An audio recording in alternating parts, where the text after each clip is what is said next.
Last we left our band of vagabonds, our 5 sparks here, the group had set back to the city of Gildergleam with news of the undead horde and the necromancers controlling them.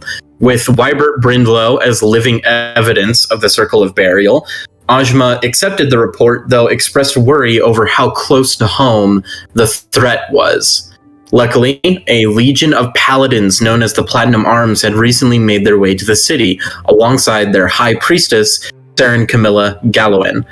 The party, collaborating between Ajma and Saren, planned a multi-stage attack on the Spire Mirage, with assistance from the paladins, the inventions of Miss Basil Chitterwise, and a quiet benefactor who supplied Vuras with magical items. Our vagabonds find themselves leading an infiltration to the Spire. Hopefully, the bargain Maya made with Talvain would hold true and grant her access inside of the Spire.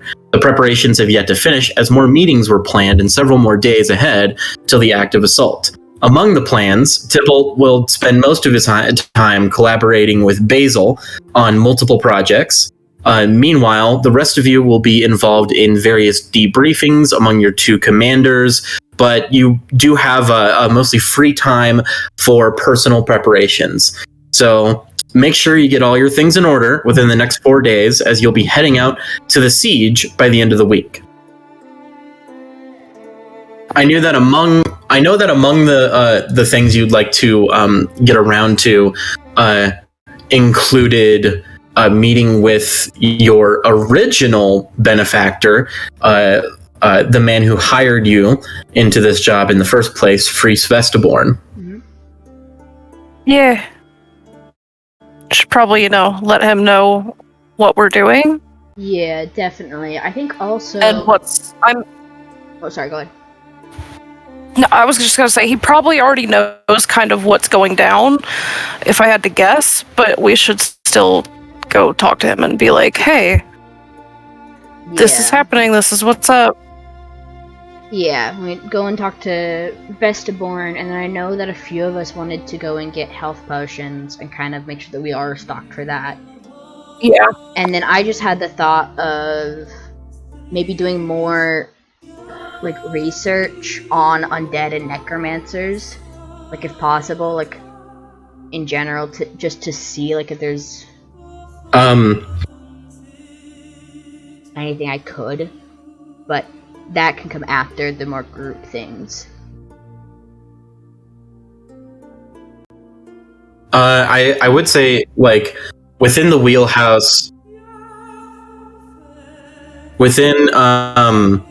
I would say within the wheelhouse of things you could do, you could probably, collaborate with Maya, the regional historian, Maya Fiddlestone here, to do some research on, necromancy, undead, things like that. But you could also do research into Nazrun himself, as he used to be an archmage before all of this.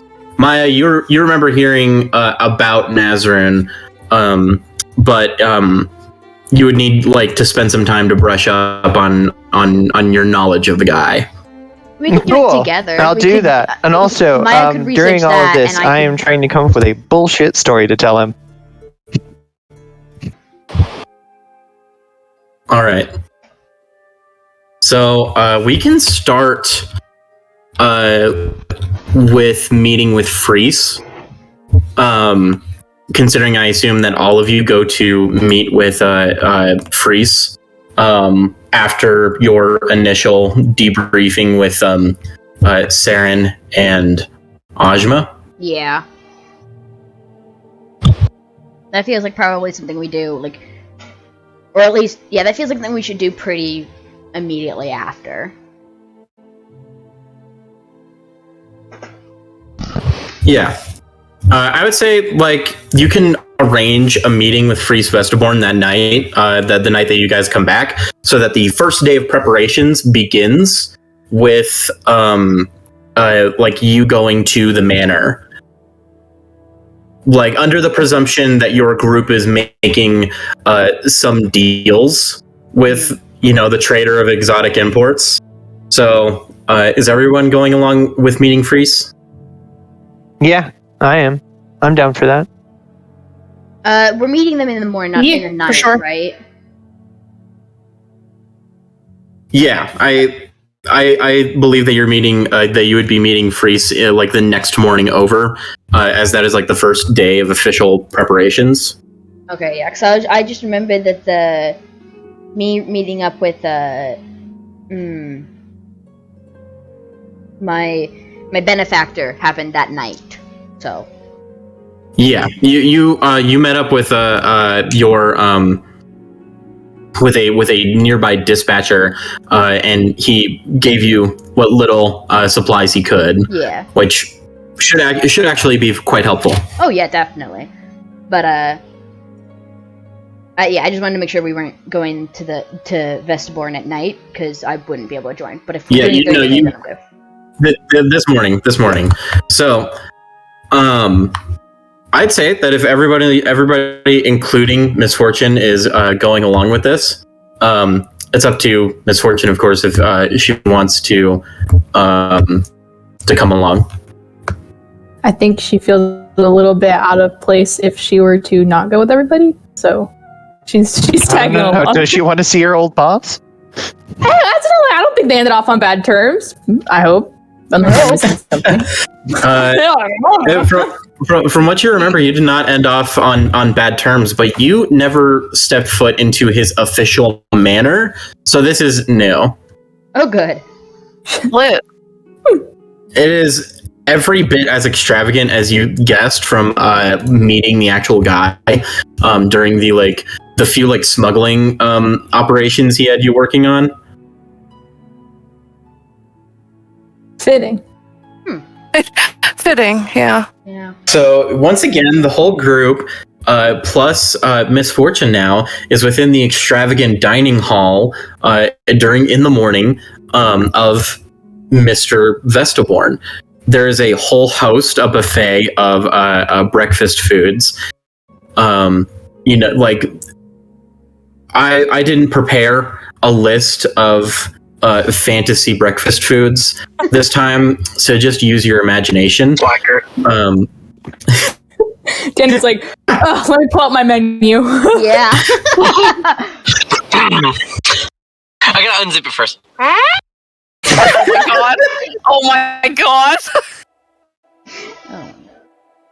Oh my god. Okay, so Freeze, after the the platters have been set, and various eggs and bacon and sausage and all kinds of breakfast foods have been provided as accustomed to Mr. Vestaborn's hospitality, leaning of hospitality. You are now meeting with him, as well as his assistant Carbuncle, within the extravagant dining halls of his own manor. And as he kind of walks into the room for the first time, you see that with that swaying sachet that he does, his eyes scan over the group, notices that there's an additional member, and Freeze Vestaborn, the tiefling bachelor prince of the Vestaborn family fortune, addresses Misfortune and goes, My, isn't this funny? Funny? Is it? Do I look funny? She's looking down at herself. No, of course you don't. Of course you don't. I'm sorry. I just mean the living omen has found her way back into my employ. I mean, that is, unless you aren't interested in being paid by the lecherous last son of Vestaborn. Is the alliteration thing just a thing you're doing now? I like to do things. A lot of things. Is that new? And did I just not notice that before, or is he flirting? I don't remember it particularly. I'm acting the same way as I always do. Wink, wink. God. Well, We picked her up in the forest. Yeah, I was just lost. Honestly, I was just gonna help them. I didn't even know that they were employed by you at first. This is just a mighty coincidence. I am absolutely delighted. Misfortune before happened to have assisted me in various other projects. Just seems like such a fateful meeting to see a new group reunite with one of my old employees. However, was not expecting you all to be back so soon, which I assume means you found something. However, I don't like to hear any kind of news without something in my stomach. So, everybody, just pick out your specific persuasion of breakfast material, and then we'll get on to whatever the fuck you found in those woods. By the way, this is Wybert. We brought Wybert with us? Bring Wybert with us. Golly, she's under I mean, we can't leave him alone. He is right beside me. Hi, and Freeze. Freeze. Listen, I raise this. How did I not notice that? Where did he come from? He is actually somebody who helped us find this information. Nice to meet you. Name's Wybert Brindlow. Former, I suppose, necromancer of the Circle of Burial. And Freeze goes, "My, that sounds like a bullshit thing. I cannot wait." Maybe have some breakfast before we get into that.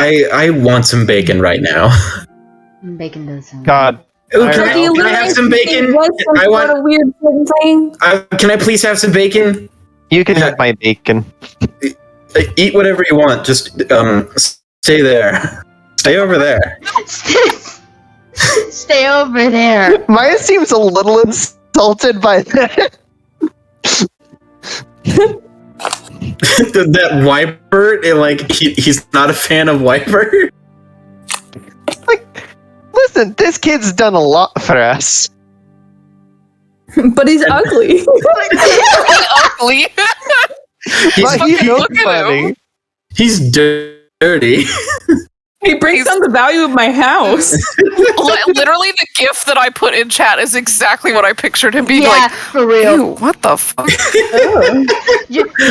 I see it. It's You could bring your dog in here? I did not say you could bring pets inside. This is a no pet. So, Freeze Westerborn sits down with a plate of food. Freeze Westerborn sits down with a plate of food. You eat breakfast, and after a good meal, he asks you what you all found. I assume you spill the beans. We tell him everything. All right. Fast forward. Right. That isn't good at all. No, it's kind of shit. Well, you technically fulfilled your end of the bargain, so enlisting with Ajma, scouting the unknown, and you came back with an answer. So really, I suspect payment is due. However, your group and a hostage, right? You came back with a hostage. Yeah, I'm gonna reconnect. Wybert is just eating a piece of toast. Koden's hostage. At first, yeah, he was. Audra's been slowly shoving toast and other things up under their mask that just disappears. So really, you fulfilled your end of the bargain for me. So I suppose payment is due. That would be nice. I would love some gold, but you should probably hand it. And points to Audra to her. Oh, that's okay. You're not getting gold, Fiddlestone. Yeah. That's correct. That's right, so you still fucking owe me money! She kind Damn. of shrinks down in her chair a little bit. I'm just looking back and forth at them like, what is going on? I'm confused. I would not blame you all. I would not blame you all for. If I... Oh, go ahead, sorry. I was just saying I would not blame you all for taking the payment and running, leaving behind this problem for somebody else. The Platinum Arms might have the strength to take it on, and I'm sure there's nothing Ajma can do to stop you if you left, so... Just a quick question, why are you all sticking around? Are you really planning on going through with this? Yes. I like the challenge. Not only that, that's what my dad would have wanted. He wanted information to protect people. He would have been proud of this. Also, if we don't help them, I don't think they can do it. Yeah, well, we did the scouting already. We might as well see it all the way through. I see. It would be quite the loose end. I suppose in that case... I'd not die. And also, I have a lot of questions still that I think maybe will get answered. I apologize, was Tybalt saying something? It was saying Oh, something. I just said that I've got a lot of writing on this. Like, because while he's at the table, he's like looking at like a bunch of schematics that Basil like gave him to like look over and like proofread and stuff. So he's not even listening to the girlfriend. conversation. He's just His working. girlfriend.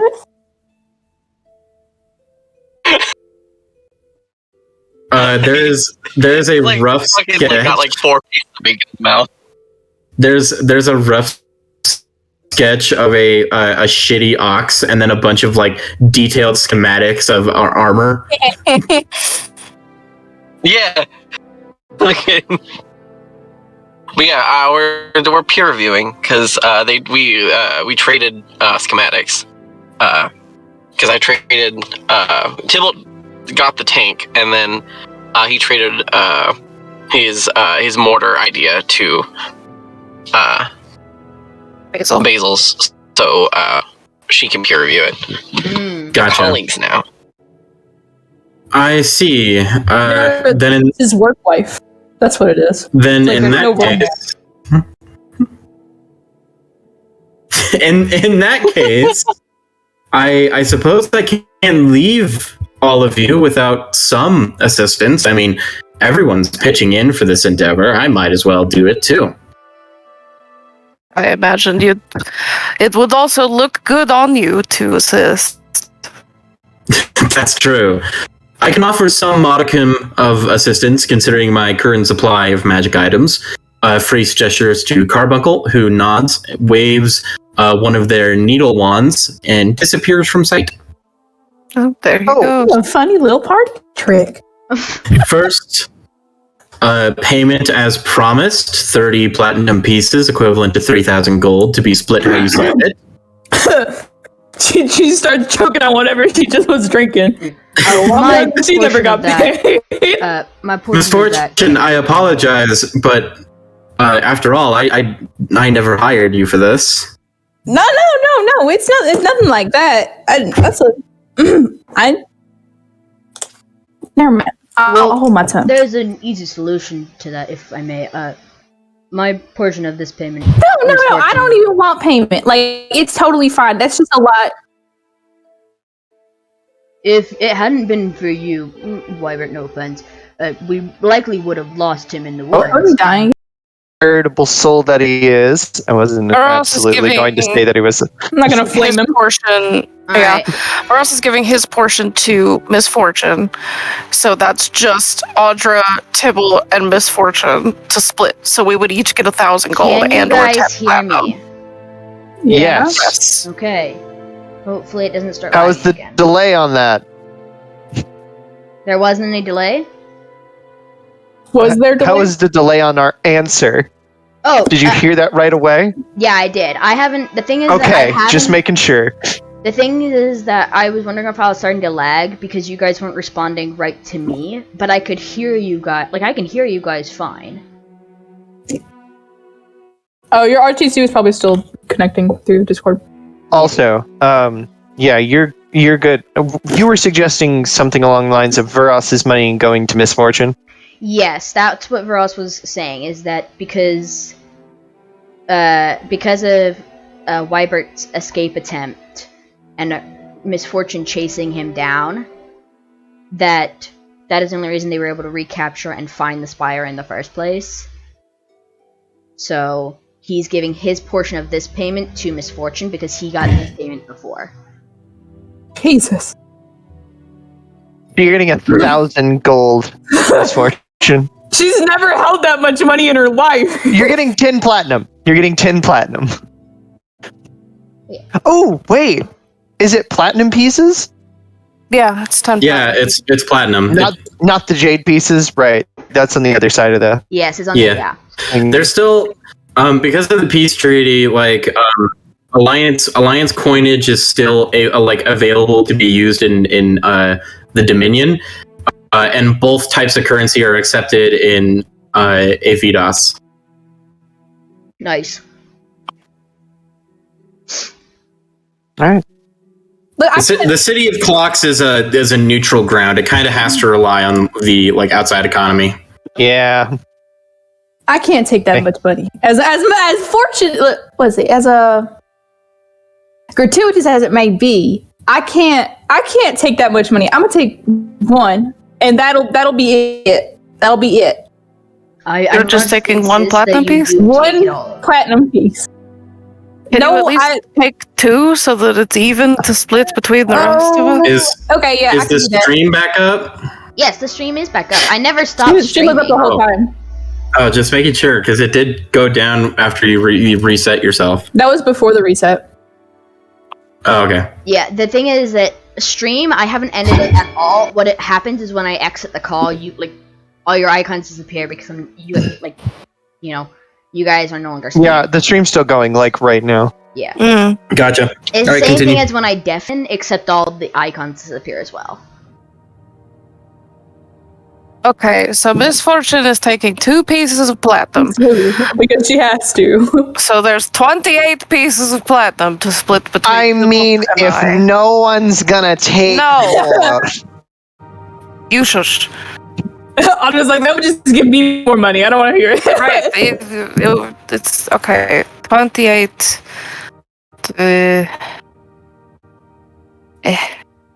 So I will get 14 and you will get 14, Tybalt. I'm tempted to take half of it from you because of your shenanigans, but I won't. He slowly pockets it. Fair enough. Make sure Henry doesn't see it.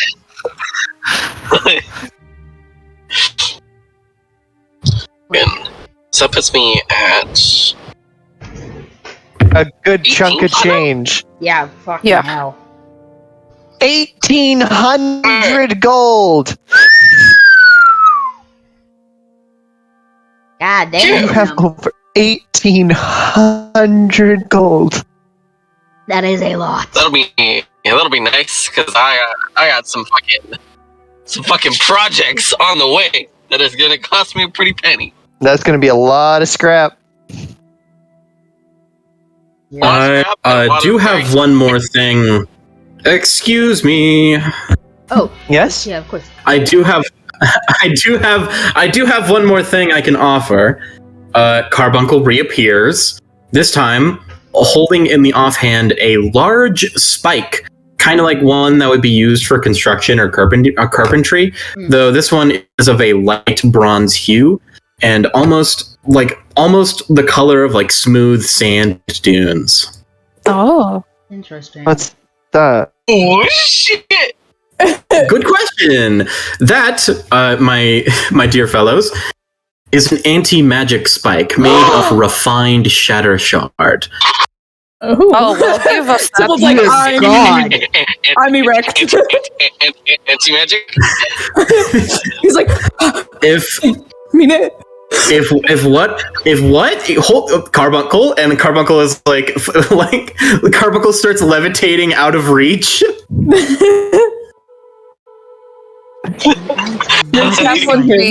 That would be very, very helpful to have.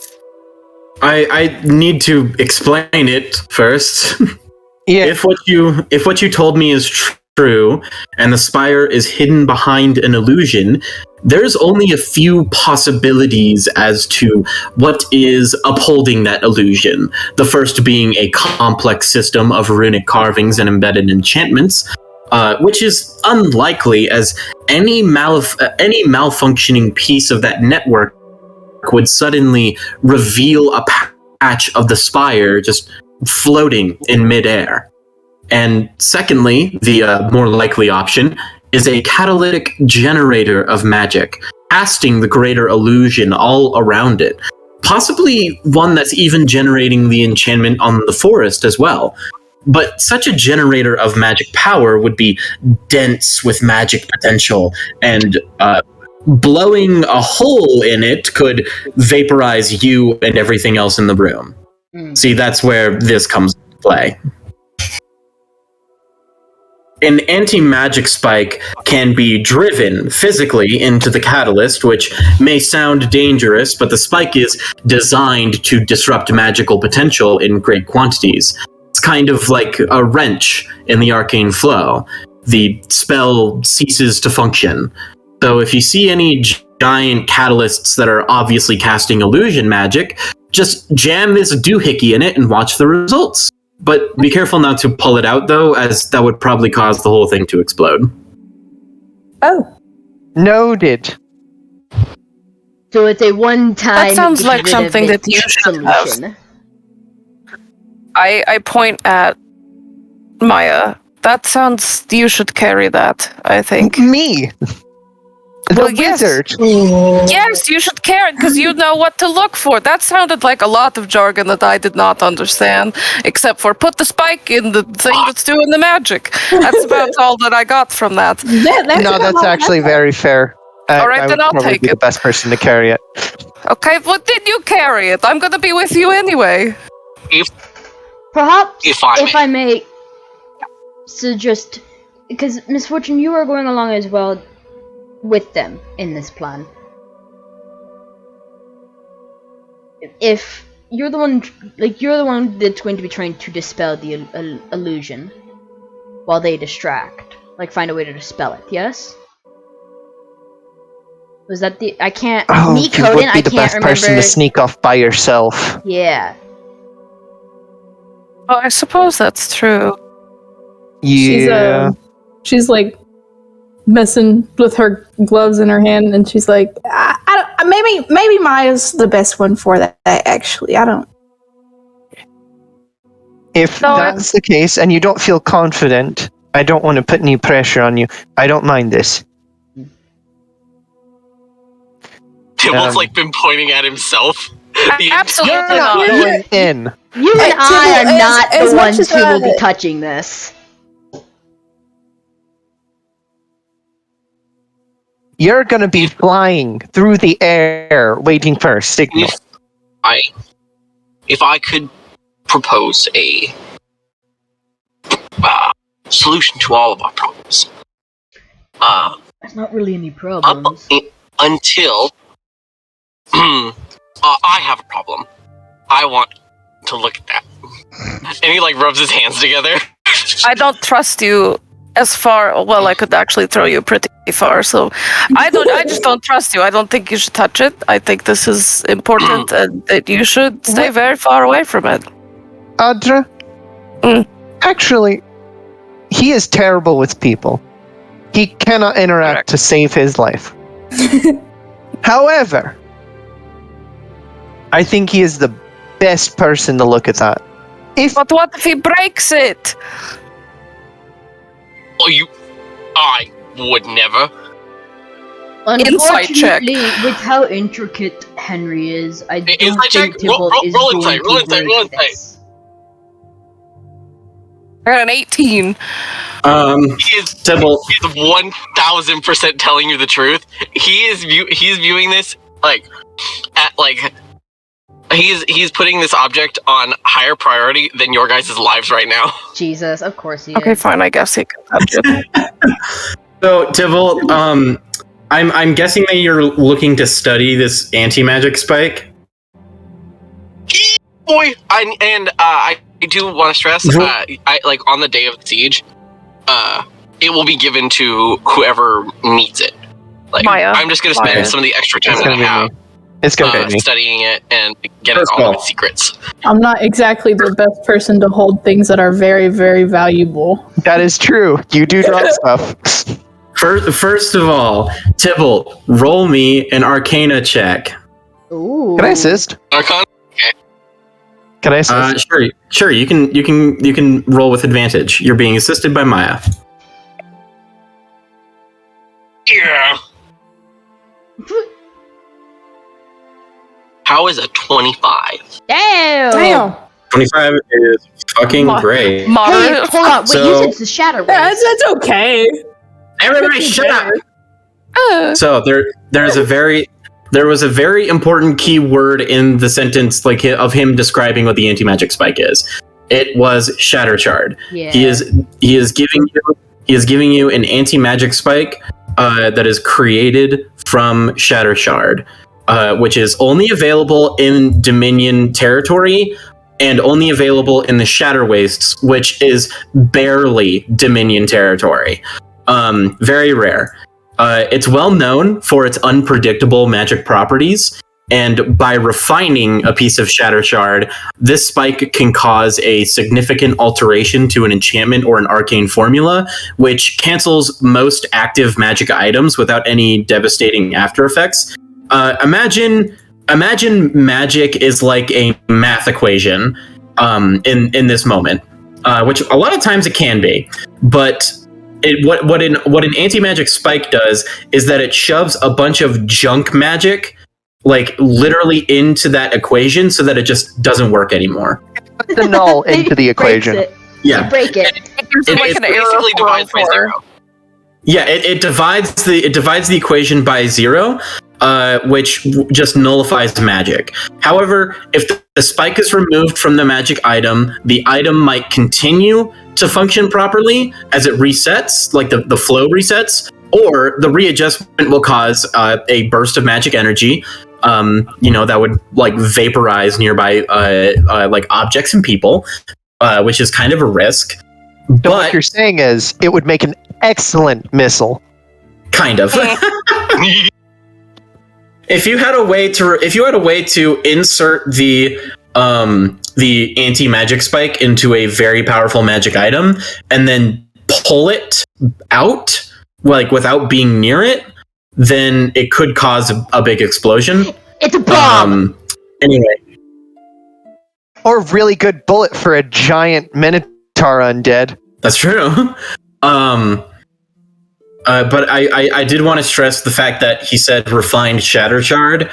Tybalt, if you got a chance to study this thing, there is no chance, zero chance that you would be able to recreate its like its specifics without having Shatter Shard.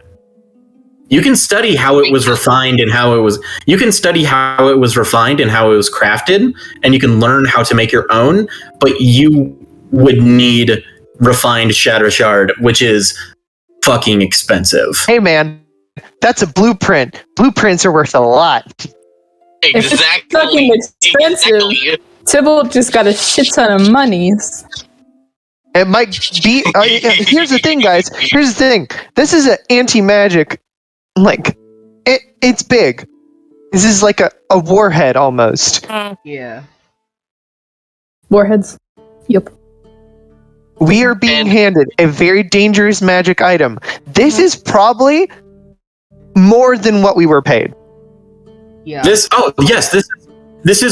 more than what you were paid, but it's with the express purpose of assisting in the destruction of this Spire Mirage. I am giving it to you with the idea that you will find the illusion generator and use this to turn it off. I mean, that was the plan. I was just saying, this is a very expensive piece of equipment. I'm just making sure because you did equate it to a missile and a warhead. So Yes, it's very dangerous. yes, it can be very dangerous.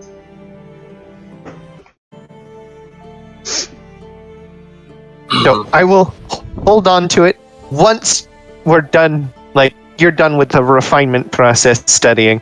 However, I have to find Wyvern a good place to learn. I plan to make him exercise as well.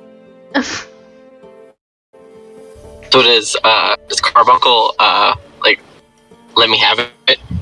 Carbuncle gently floats down, kind of gives you like a discerning look, just kind of like, just like, should I trust this maniac with this dangerous magical item? Do I trust the and hands it over. loose child?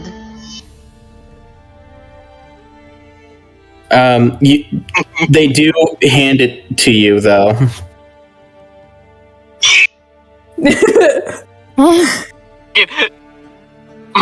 Tybalt looks at Audra, like not in any malice, but like in that way, like I'm leaving now. This is your sign that I am leaving now. Goodbye. I give him a nod, and I. Tybalt leaves the room, and then Freeze goes, "All right, now for everybody who is still in the room, I'm giving you 3,000 more gold." No, that's a joke. Alright, now that he's gone. I'm starting to really miss out on the payment. This is all the payment I need. I feel like I could have paid my sentence.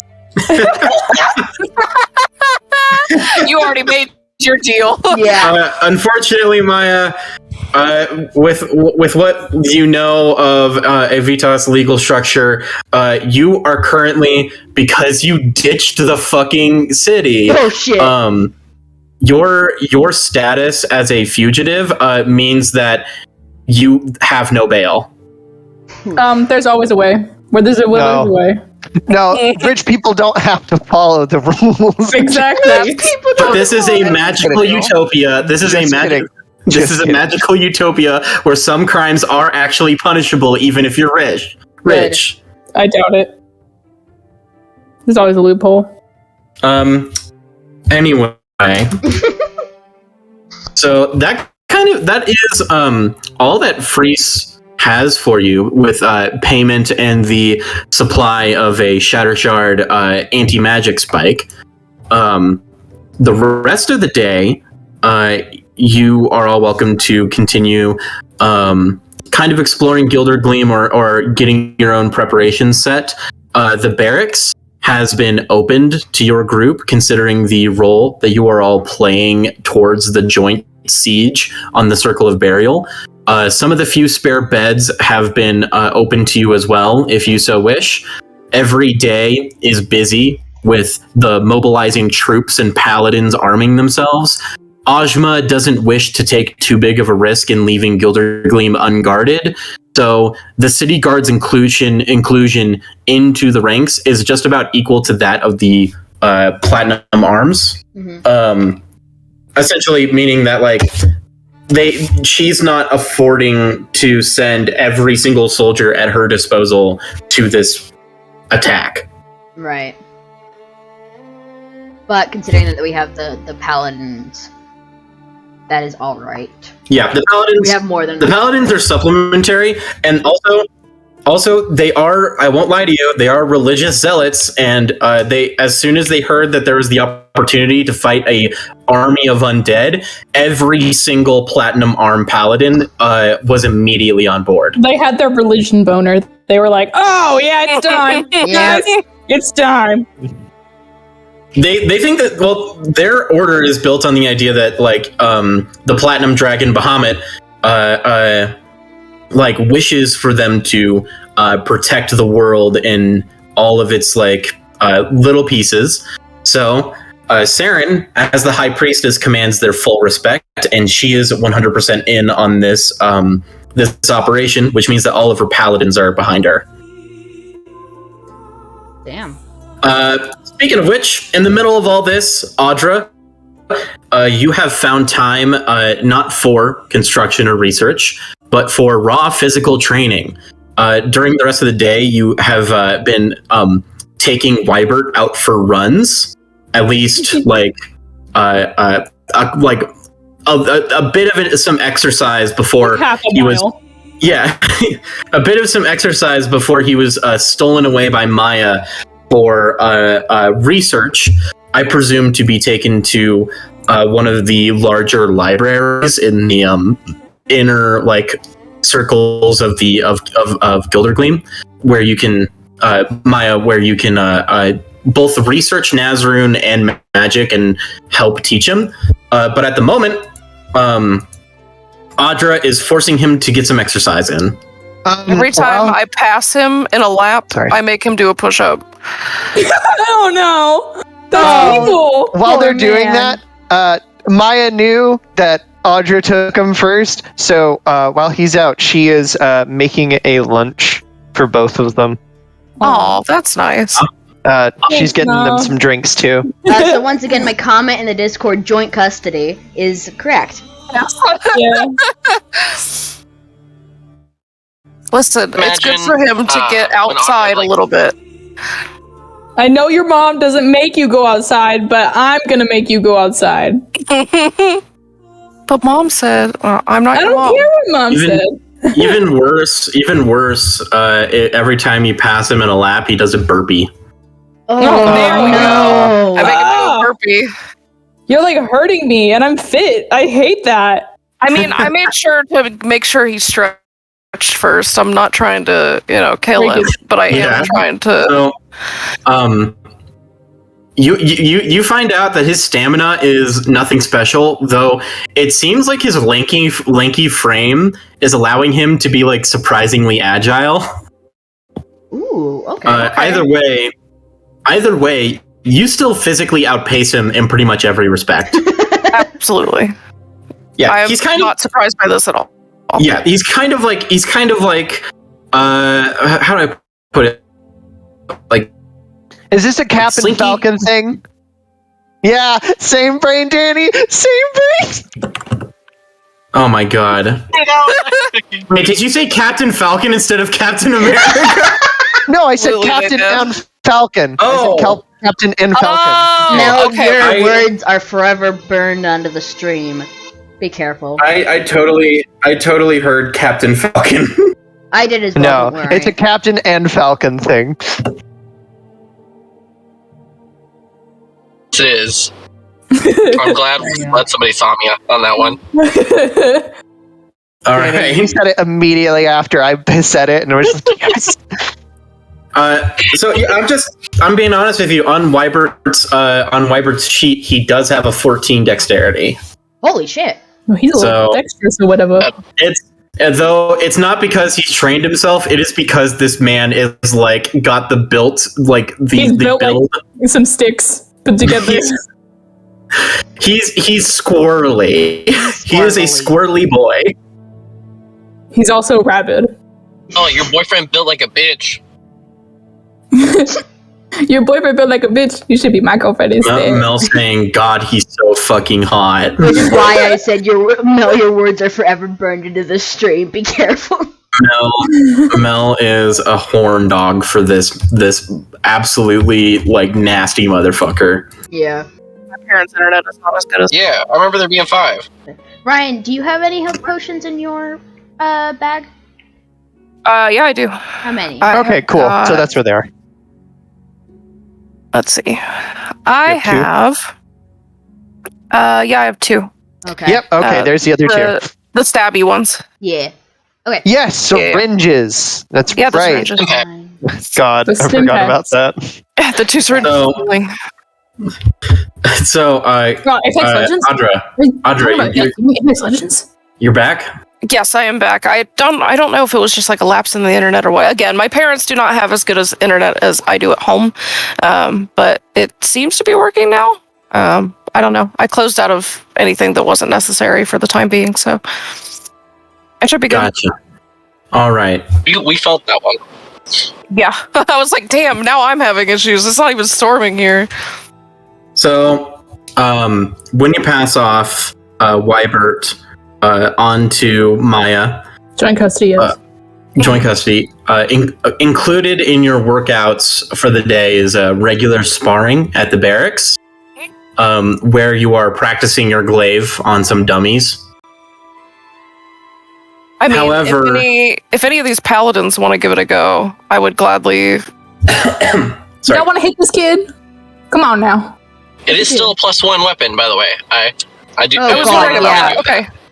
I do have Yep. that written on my sheet, so. Lighter, would say- more balanced. I would say also because of Vuras, you mentioned that this is also something you wanted to do. Oh yes. You were also nearby. You were also nearby the barracks to get some practice in with your sword and shield. However, the dummies don't fight back. Right. Yeah. Audra, Not very satisfying. making any progress on your actual fighting skills kind of questionable. Most of the soldiers and paladins seem either busy or reluctant to try fighting you, except for one.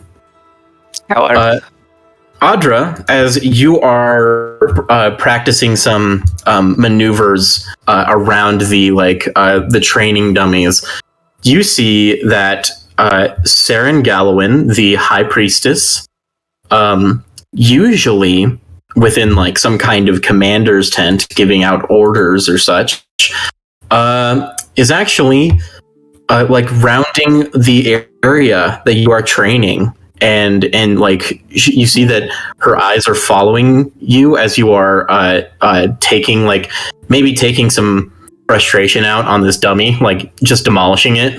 yeah. She's into it. And Oh yeah, Saren, I'm gonna beat the shit out of it because nobody else wants to fight me because they're lame. yeah. Okay, so you see Saren like nods her head, and then, practice against a stationary opponent really is no practice at all. Would you agree? Wholeheartedly. None of your soldiers, people, men, none of them want to Paladins? fight me. Paladins, religious folk with swords, they would not fight me. So I'm stuck with this. Well, that's just no good. You are going to be as much in this fight as any other paladin or soldier. Would you care for some sparring? Would I? Yeah. All of a sudden, like, Sure. hi. Do you actually fight in all that shiny armor, or is it just for show? She smirks, like tapping her clawed gauntlets on the wooden fencing that separates some of the training grounds sections.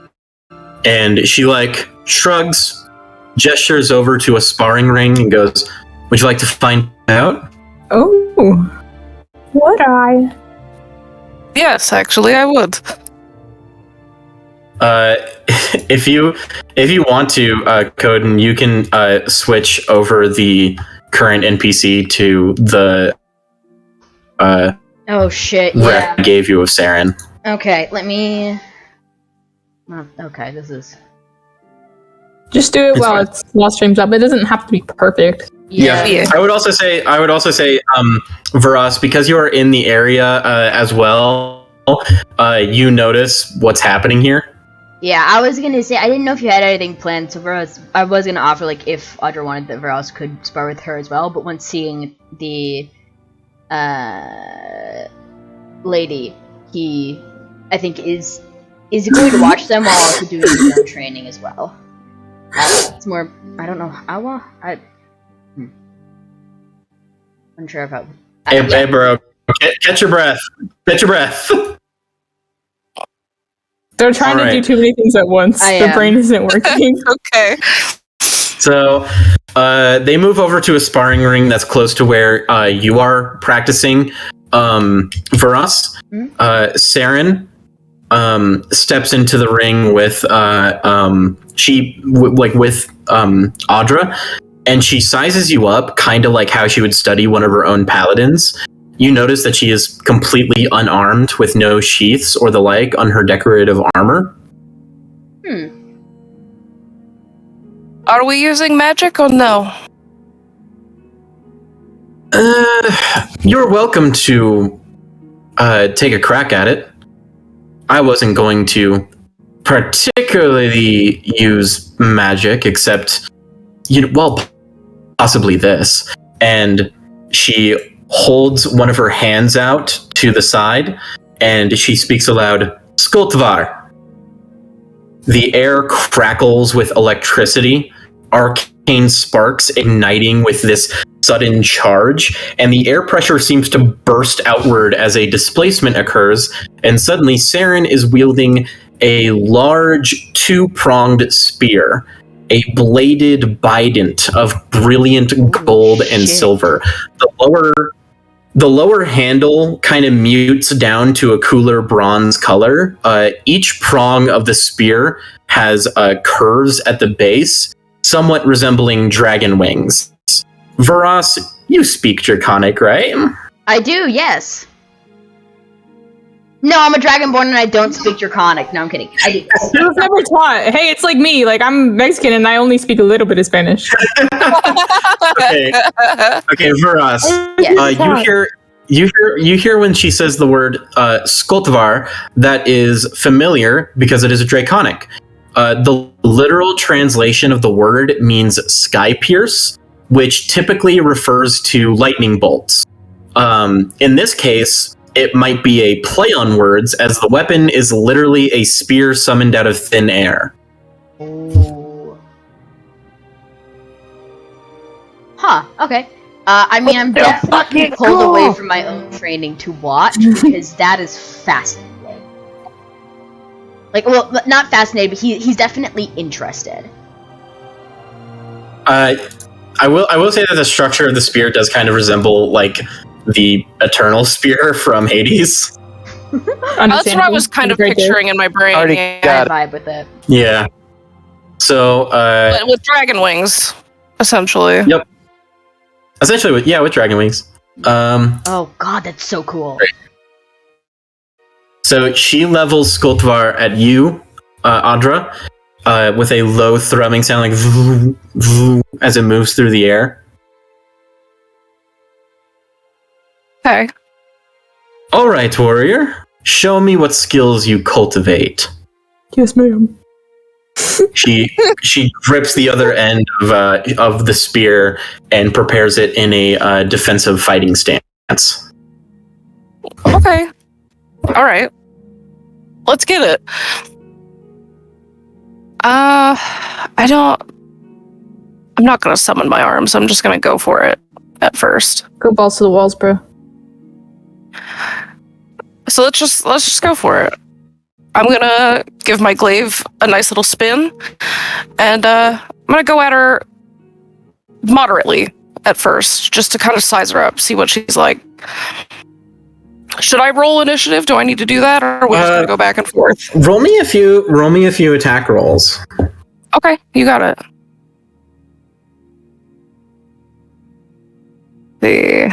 I got a 19, a 23, and a 25. The 19 misses, the 23 and the 25 hit.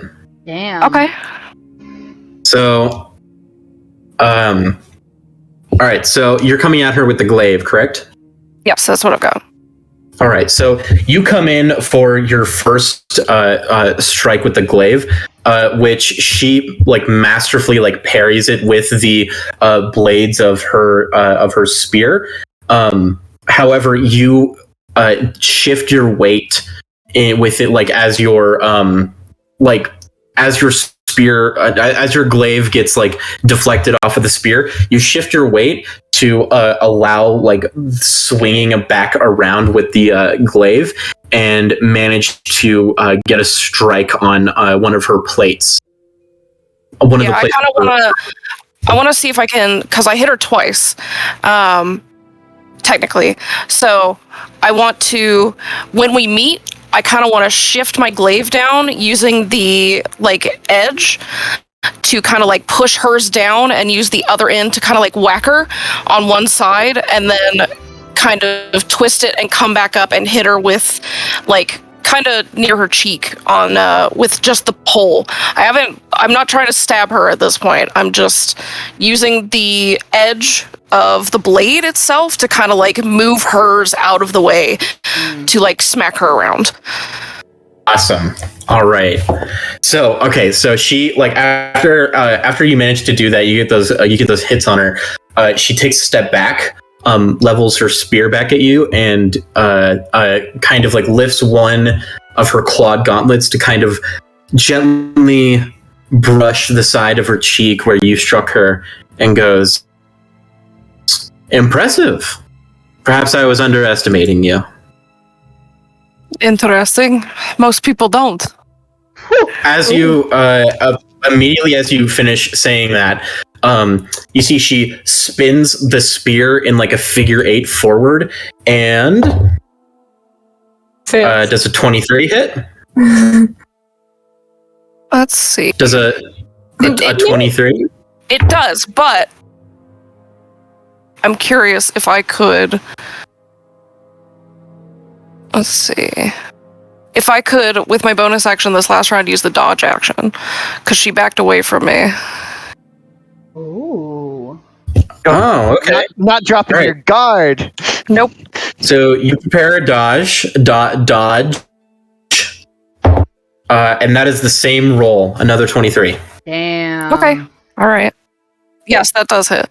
So what happens is that she absolutely was expecting your dodge. Your like her spear comes down on like towards you, and you manage to make a sidestep out of the way in the exact direction she was expecting you to, and she comes back around and like holding the shaft of the spear punches you in the face with one of her gauntlets. My mask, you bitch! Ow, my fucking nose! Oh, sorry. No, you're fine. I curse and slowly under my breath in my native language. I apologize. I got a little out of character there. Don't apologize. We're not done yet. Just feels like a real fight is all. Well, what's the point of sparring if you don't do it like it's for real? I respect it. And Vuras, you watch as Saren and Audra go in this like back and forth dance. Because they both have similar weapons, like a spear and a glaive, there's a lot of like distance work, like this dance between getting within range and out of range. You know that both of them are kind of pulling off these. I would say within like practical use. If you had a spear, you want to keep somebody at a distance and stab them. Yeah. Same with a glaive. But these two are unconventional fighters in both of their respects. I do want to get her in the face at some point with my fist or an elbow or my knee or something. I would get it now. She got me. I'm gonna get her back. I'm gonna say she does this absolutely badass move where you like take one misstep. She jams the spear down towards your leg, and either end of the blade kind of locks on your leg, like that perfect middle point of the bite-in, and then she flips you around, which you do in response.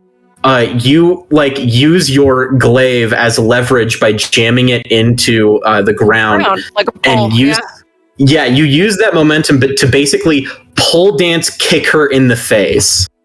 God Hell yeah. damn. That's a lot of Audra's like movement is pole work. So a lot of flips, a lot of like using it to pole vault up or, things like that, using it as much as possible. Yeah. So her maneuver would have like against most other opponents, that would have been like a trip attack into a killing blow, but you are not most opponents. You immediately use that to your advantage. God damn. I'm not here to fuck around. I have a glaive, but I also have fists and feet. That's true. You are much more, even though she's wearing these clawed gauntlets, you can tell that you're much more skilled in the close quarters hand to hand, because it's been your focus of combat for a couple of years now. Yeah, most of my life. And she is definitely a traditional knight. She has a lot of experience, but she doesn't have like levels in monk. Yeah.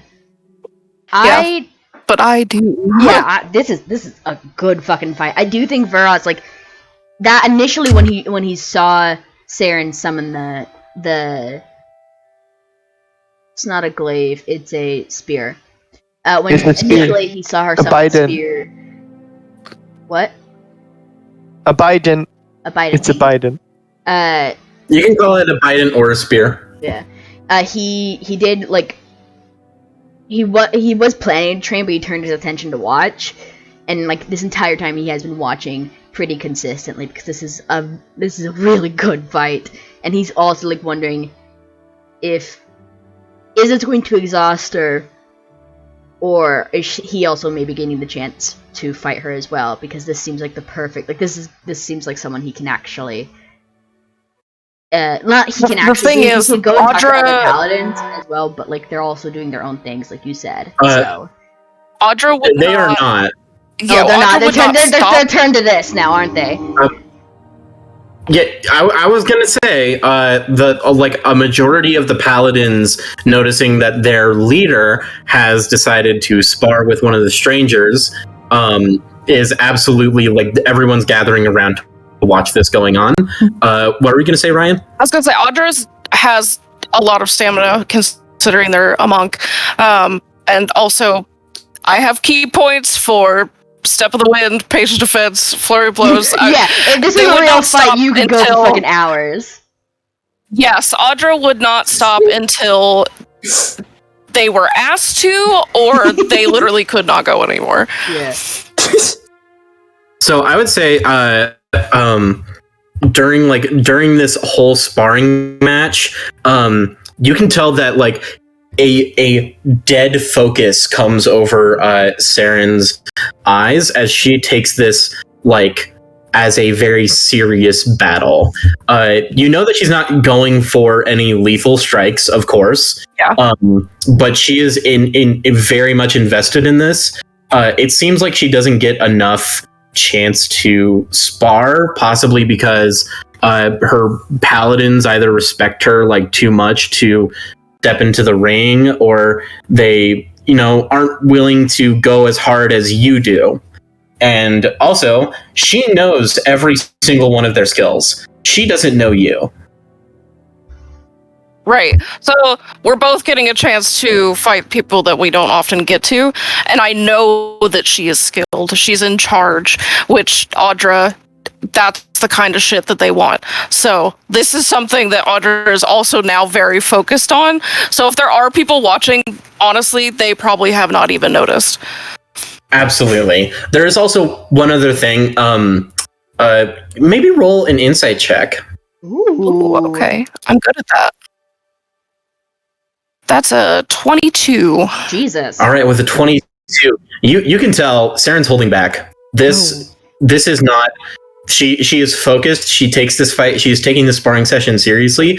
But you can absolutely tell she's a paladin, and you've seen the way that Vuras' sword glows and explodes, and the other kinds of magic that he has at his disposal.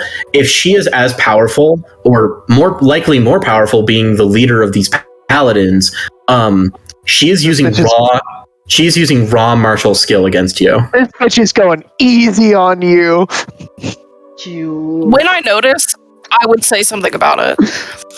So like a lull in the sparring match halfway through. You like Step of the Wind, you're using every ounce of your ki and your energy, and you take you find yourself with half of the ring in between you and Saren during a very vicious exchange. and this would be a chance to speak up. Is there a reason that you're not putting your whole ass in this, or should I feel bad about myself? I wouldn't say feel bad about it. I'm using every ounce of my raw skill. Yes, but I've seen paladins fight before. Yeah, I was gonna say, Vuras, I think he tries to make, like, eye contact with Audra, like, no, she's not. Like, he doesn't know if she knows or not, but he's trying to tell her that no, she's not. Are you looking for my best?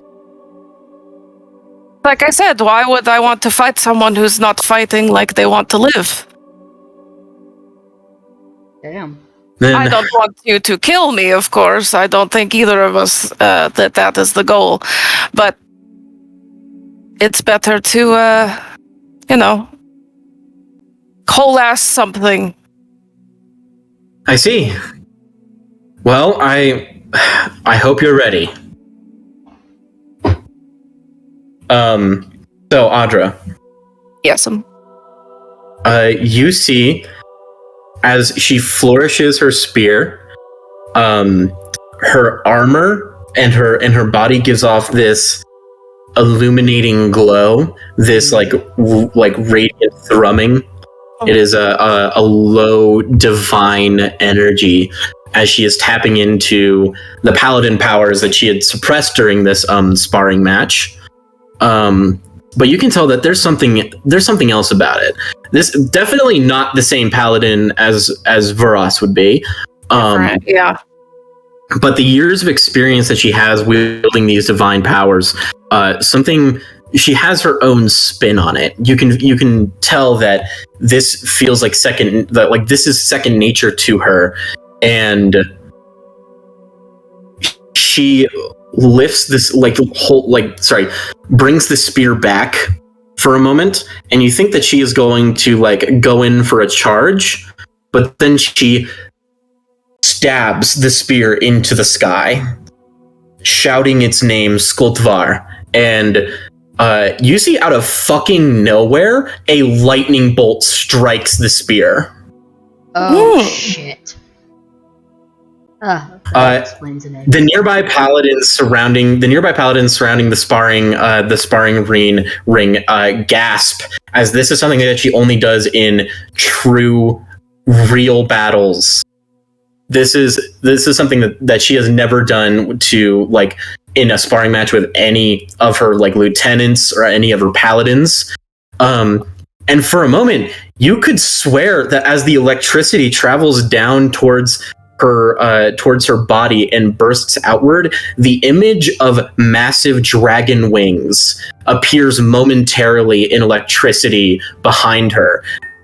And then suddenly, she is gliding towards you across the ground, coming in for a strike.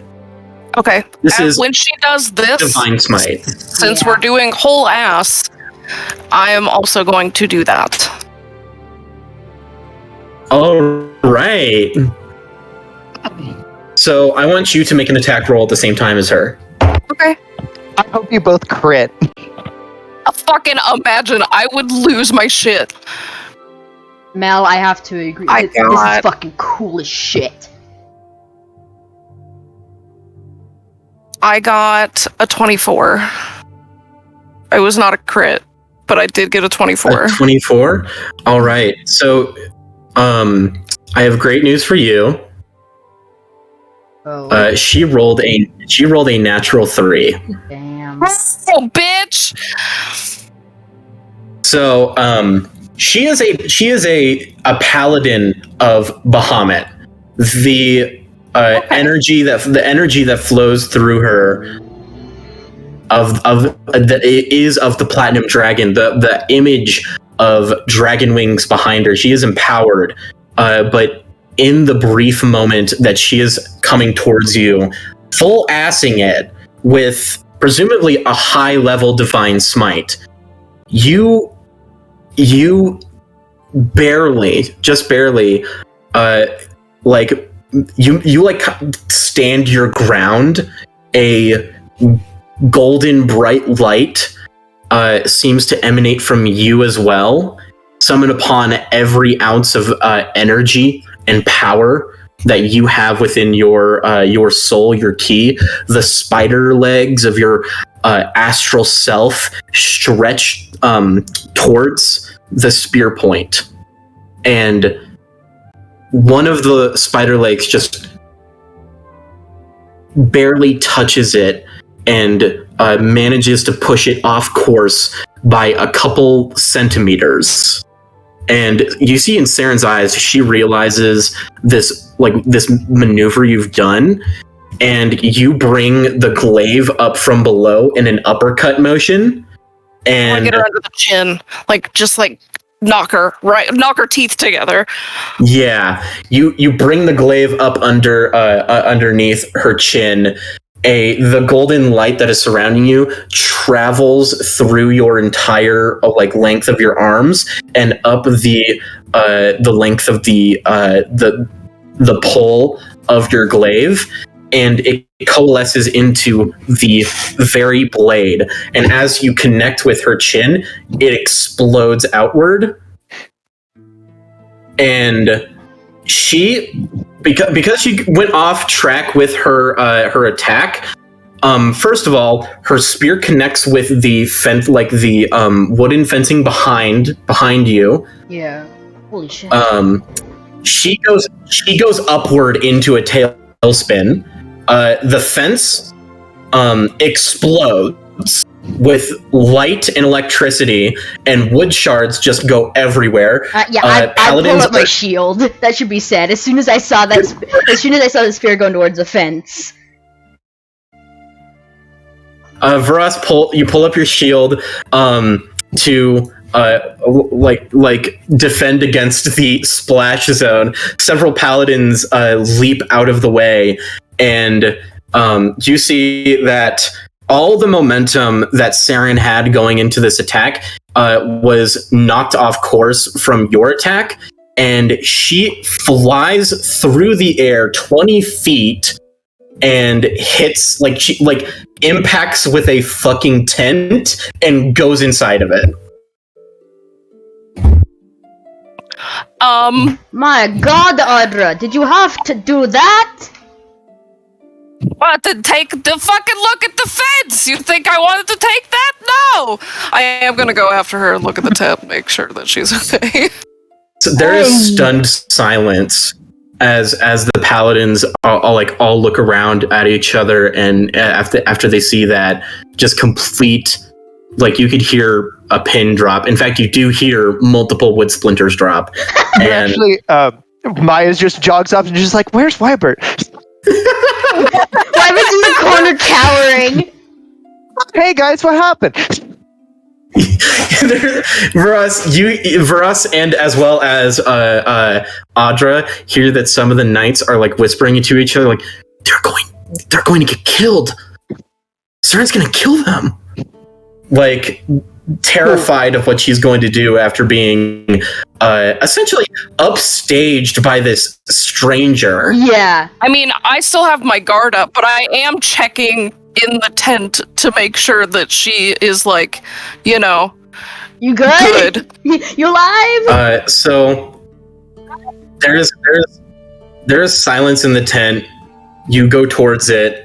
There's a Saren-shaped hole in the top of the tarp, and as you step up towards the tent flap, you hear Saren's voice within the tent go. Yeah, brilliant. And she tears open the tent flap to meet you, and as you're holding your glaive in a defensive position, she brings an arm right underneath, wraps around your torso, and in a massive side hug, just brings you in for it. Hell yeah. I don't know how to react to that. That was the greatest sparring match I have had in years. You want to know what the last thing gave me that much of fight? I don't know. Was a giant. The last thing that fought me that hard was a giant. Dear God. You're welcome. I appreciate it so much. That was a breath of fresh air. Well, I did say that I was going to, put my whole ass in it. Are you okay? You fell through a tent. Oh, I'm bleeding. She points at her chin, where the radiant explosion. There's a you didn't go for the blade end, but there's still an impact cut on her chin. And then she waves a hand across it. Lay on hands, it heals out fully. Mm-hmm. The scar, the cut just disappears like it was never there. And then she wipes the blood with her clawed gauntlets, and she goes, wow. I mean, we can do that again sometime if you want. I don't think the sparring ring can handle that. Oh yes, I'm not paying for that. Saren points at you, Vuras, and goes, "You're next!" Alright. You up for a fight or two? Wait, can you repeat that, Meek? Are you up for a fight or two? A fight or two? A fight or two. I wouldn't mind one. I feel like Vuras would sign his death sentence there, because this is a hyped up commander of a paladin army. Yeah, but she's kind of high on endorphins right now. Yeah, he's too old for this shit. He is, but yeah, no, I think this is the perfect moment. If he's gonna get any training in, this is going to be the moment, because he hasn't fought in a big battle since a while. So I think I think he is he wouldn't mind one. If you forgive me, I'd like to move over to a different scene, however. Oh yeah, go ahead. If that's okay. So, Maya. Yes. Sorry, I was muted. You find Wybert. I assume you're heading into the city to go to one of the big libraries. Mm-hmm. I hand him a small leather-wrapped bag. What's this for? That's your lunch. Ooh! He opens it up. It is what Maya's mom would make her. Aww. Aww. So it's it is a small, not a canteen, a small pot with a rope tied over it, holding it down. That is full of a vegetable stew, and there's some cheese and bread and a bunch of grapes. This is awesome. Thank you. You're the best. All right. Well, that's going to be your lunch while we're studying. I hope you know that I'm not letting you off the hook yet. Right. Okay. I gotta study. So, he takes the time to enjoy his lunch. Some of it as you're heading into the city, taking a carriage ride over to the center, closer towards the center, where there's the big libraries that you can visit. Mm-hmm. I am checking out Abjuration for Abjuration for Dummies for him, and I'm also giving him my own notes of when I first started out as Abjuration, or focusing on Abjuration, and I'm also looking for books on Nazrun. All right. So, do I need to roll for that? You can roll an investigation check. I doubt you're going to fail it. Oh, thanks, homie. I appreciate it. Go ahead. Okay. Yeah, okay. I'm sorry, 24. Yep, see? 24. All right. So, as you were spending your time with Wybert, essentially bringing him back into power as a wizard, sorry, you go to this like large public library. It's actually frequented by a lot of mages and scholars and such, and you start to flip through lots of public documents and books on magical experts so that you can learn more about Nazrun, and you find a very reliable source.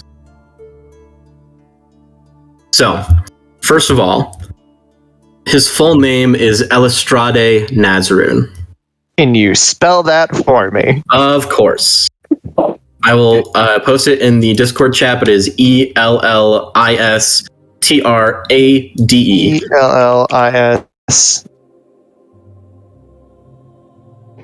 Ellistrade.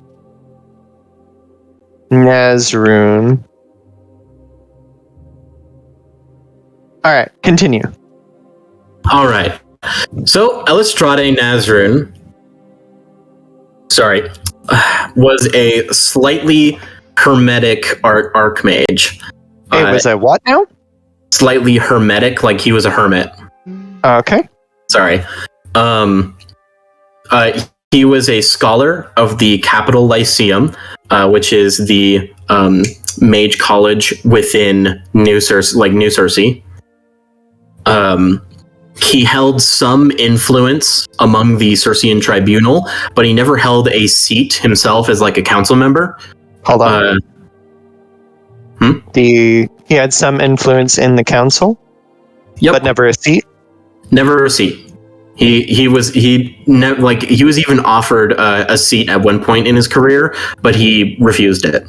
Okay, that was important. Hold on.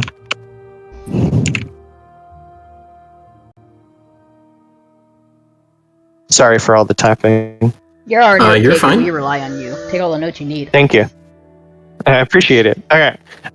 Okay, so Elistrade Nazrun was a slightly hermetic archmage. He was a scholar of the new mage college and the mage college in New Cersei, but he held some influence in the council, but never a seat. He was offered a seat, but refused it. Go ahead, continue. All right. He is well known for his work in necromancy, which he had openly denied raising the humanoid dead for his work. He's well known for his studies in necromancy and outright denied. Yeah, he denied raising the humanoid dead for his work, which is usually seen as a bad thing. Humanoid dead for his work. Go ahead, continue. All right, so he was one of the biggest proponents for necromancy's usage as a school of magic, and there's a famous quote by him that I will actually send to you as well, so that you can copy it down. Thank you. So Elistrade Nazrun, one of his famous quotes when talking about the nature of necromancy is even unpleasant knowledge is necessary knowledge. Placing stigma on whole sections of arcane study invites ignorance and encourages the immoral to take advantage of what nobody else understands.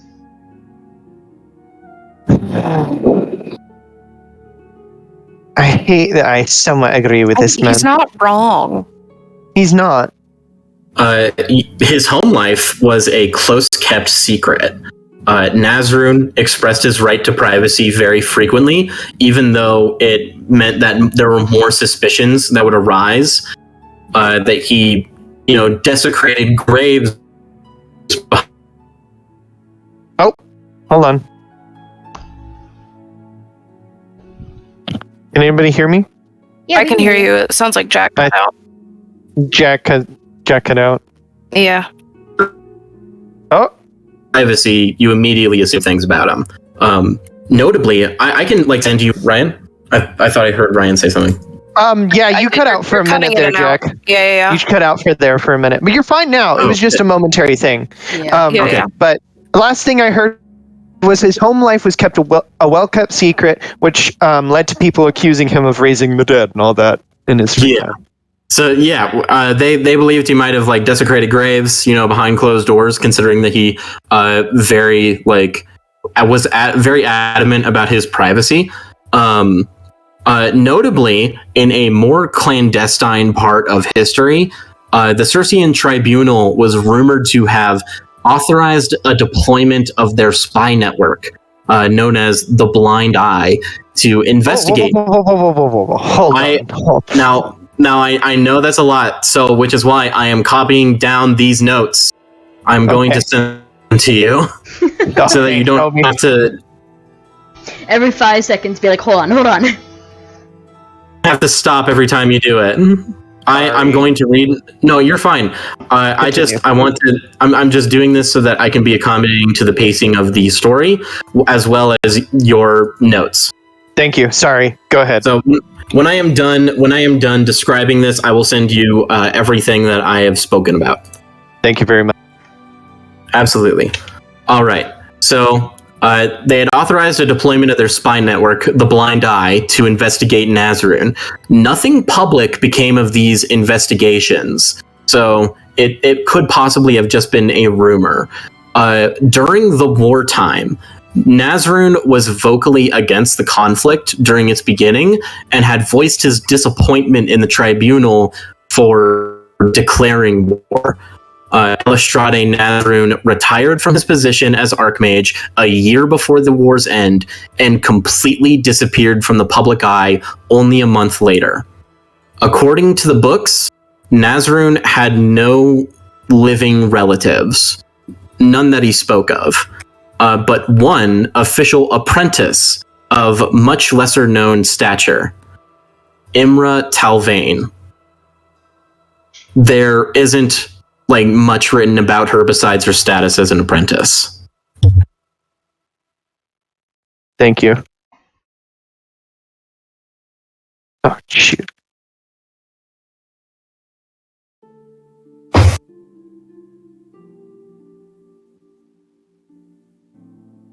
So, now that Talvain, the necromancer you spoke to, is the direct apprentice of the Lich King Nazarun.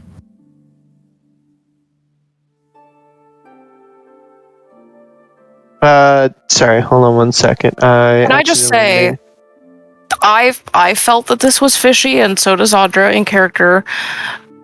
It doesn't sound any better to me knowing this information, because if he didn't want a war previously and he was a hermit, why would he want a war now? And why would he want people around him and following him? Granted, not a lot of people see him, so he could still be hermiting, but I don't know.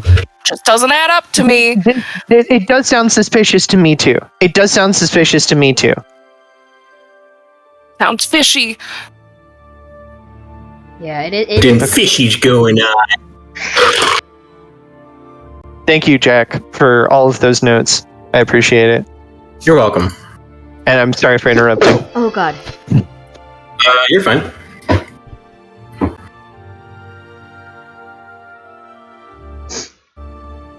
A lot of info. All right. Wait.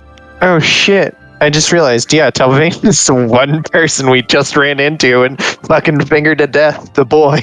Yeah. Well, not... Or blighted Tybalt.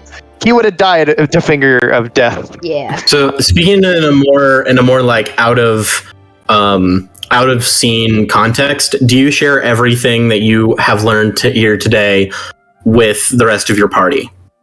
Yes. All right. So I'm going to assume in a later meeting, you guys get back together, and Tybalt, you get the news that you pissed off the direct apprentice of Nazarun. You really need to stop pissing people off. help it when people are stupid. He's probably smarter than you are. I think you are the one that Doubt it. is stupid. It was a very dumb You're idea. real bad with people. Hmm.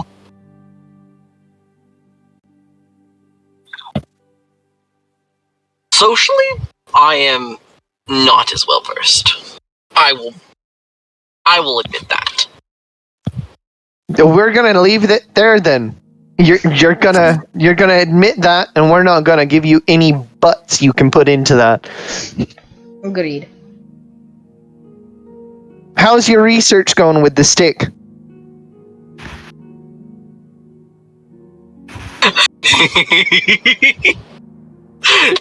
So, like, Tybalt, I feel He's like Tybalt learning laughed about in this. character too. yes. Boy. Tybalt is learning about this in the same way, like a young prodigy would learn about a car engine. And he has been taking it apart and putting it back together. You've been taking apart the steak? Yeah, You can't. I can't. No, it's a literal piece of solid crystal, and if you shatter it, it could vaporize you. You can. I was not under that impression. My bad. The spike is made out of refined shatter shard, which has unpredictable magical qualities. You can study it from an outward perspective, but if you took it apart, there's like almost zero chance that you, as as the level of artificer that you are, will be able to put it back together. It's kind of like saying, I'm going to take this magic diamond apart and then put it back together. How are you going to put a diamond back together after you've broken it? Yeah. That is a good point. Yeah, it's not like a mechanism. It's a fucking rock shaped into a spike. It's a rock. Just Okay. a rock.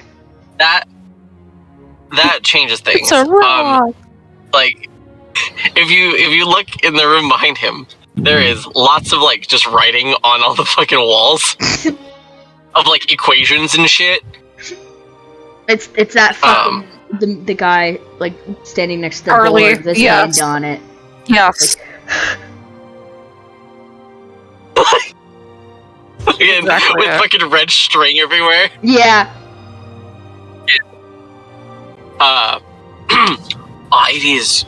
It's going fabulously.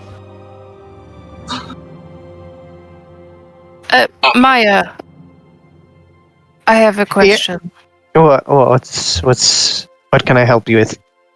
The information that you were looking at, was there any more details on Imra, or was this... It only mentioned that they were an apprentice? It did not go into That detail. is literally all I have on her. She's a mystery. Did I mean, Honestly, I'm more concerned about her being the head behind this. That is what I am thinking, that perhaps she is just using the name of her... What would you call it? Master? Or something's using her master's Teacher? name. He might be fucking dead, for all we know, and she is just using his influence to spread chaos. From what you're telling me, it's not adding up in my brain. Or maybe he's just gotten old and gotten crazy, so he wants to, do things like this. But it does not... It sounds like the raves of a madman, not an intelligent gentleman like what it sounds like he was. Honestly, I could approach them openly and ask, I have a deep respect for this man. Because he was a fairly decent person. Necromancy, and he outright admitted to never raising humanoid undead. That does not mean that that was necessarily true, but... Neither does the accusations that he's behind all of this. Right. I am inclined to... I have a lot of questions. I think there is something going on here that is not exactly what people are thinking it is. If people could use necromancy for good, which I'm sure that they have, bringing you guys back to life, actually back to life, bringing your friends actually back to life to live another day when they went too early, that's a good thing to do.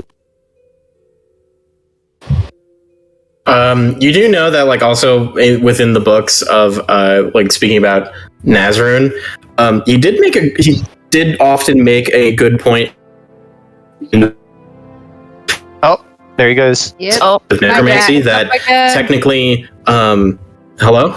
Okay, hello? There you are. Can You're you back. hear me? You're back.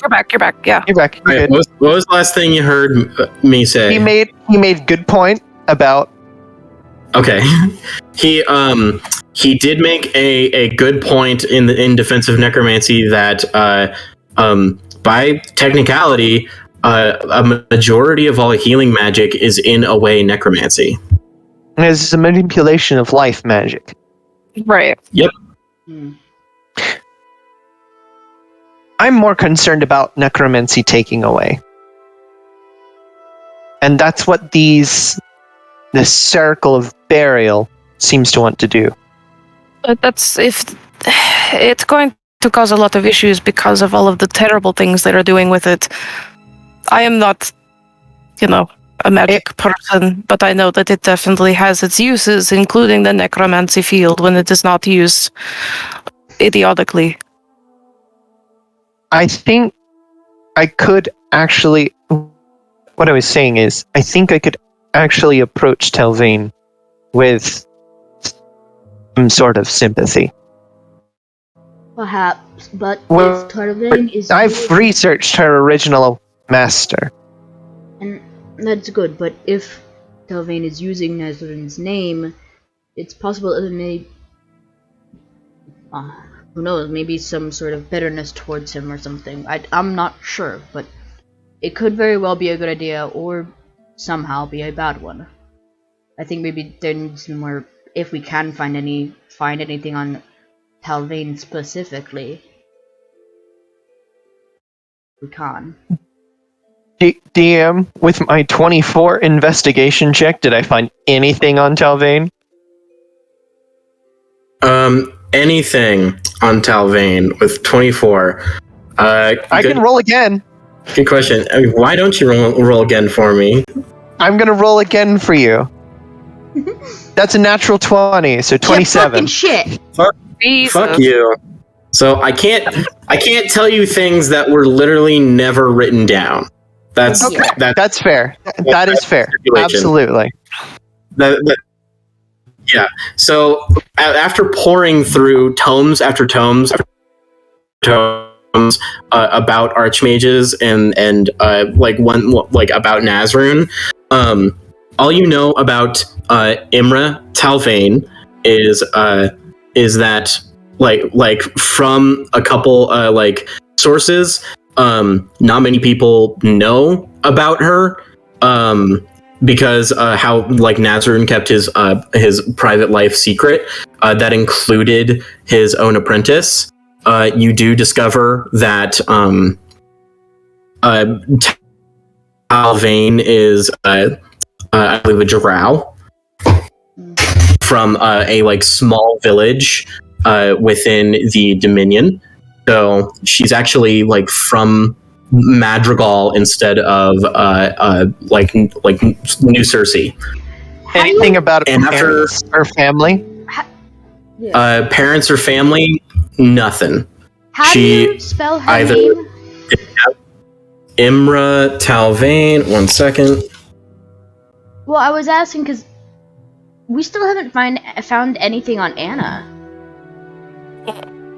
Ava. It's Ava. Ava. Sorry, Ava. I don't know that. Ava Waterweave. She was a councilwoman. She's currently in the Circean Tribunal. She's a water genasi, 150 years old. She recently became a councilwoman 3 years ago, 3 months ago.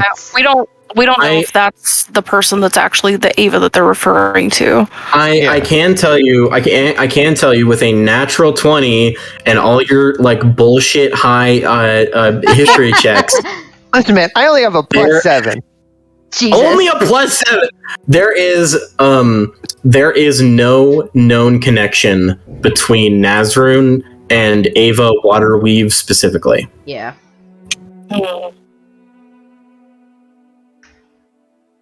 And what race was Nazrun? Nazrun was actually a high elf. High elf, you say? Oh, so he's definitely probably still alive. They live forever. Unless he was killed. Well, I guess that's true. He could have been murdered. Because it did say that he just disappeared without a trace, you know? Like, if Nazrun is still, like, if this is actually Nazrun, then, yeah, absolutely makes sense he's alive. Or, they also described him as a Lich King. So maybe he is actually, like, I don't know. But it could also be that, like, if it's not actually Nazrun, could have very easily just been killed off. I don't know. You fucking...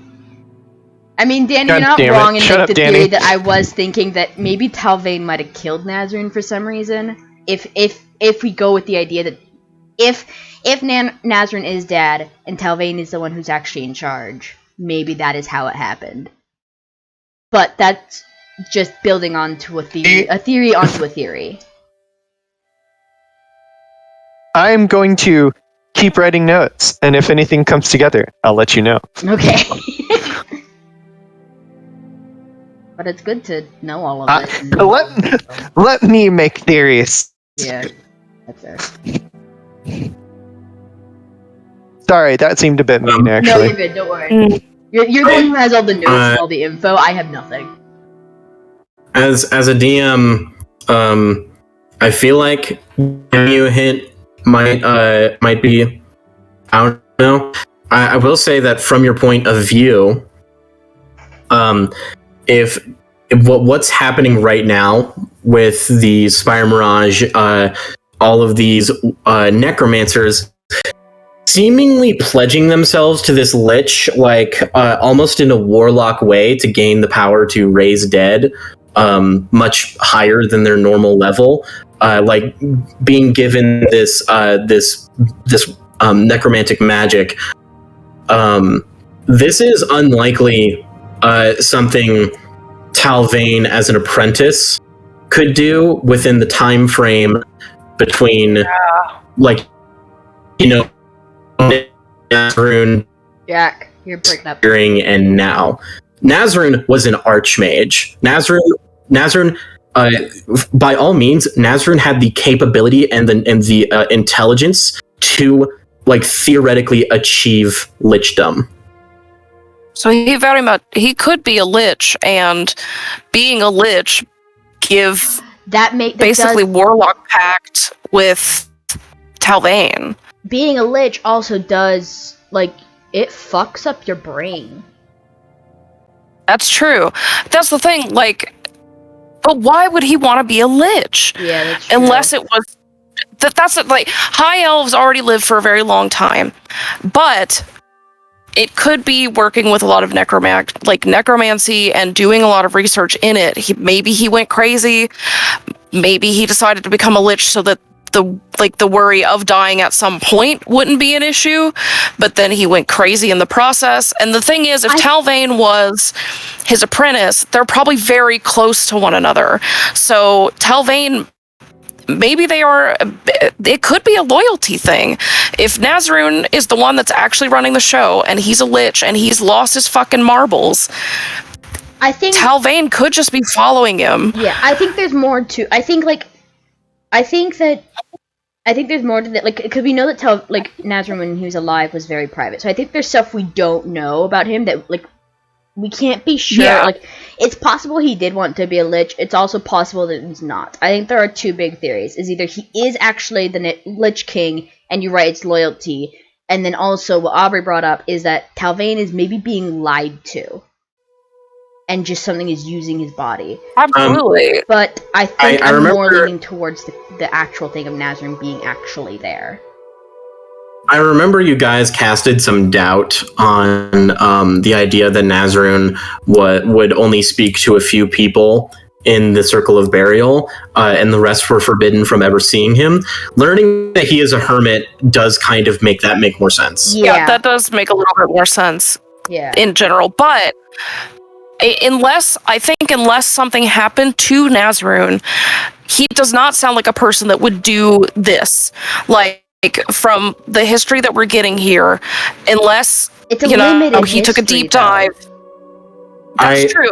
There's definitely pieces that we do not have that we can't connect them fully because there's just something that we're missing. I think the only thing that I will say at this moment. Sorry. I'm sorry. You guys are very into it right now. The theorizing is fantastic. I will say you can do this in between sessions at like as much as you want.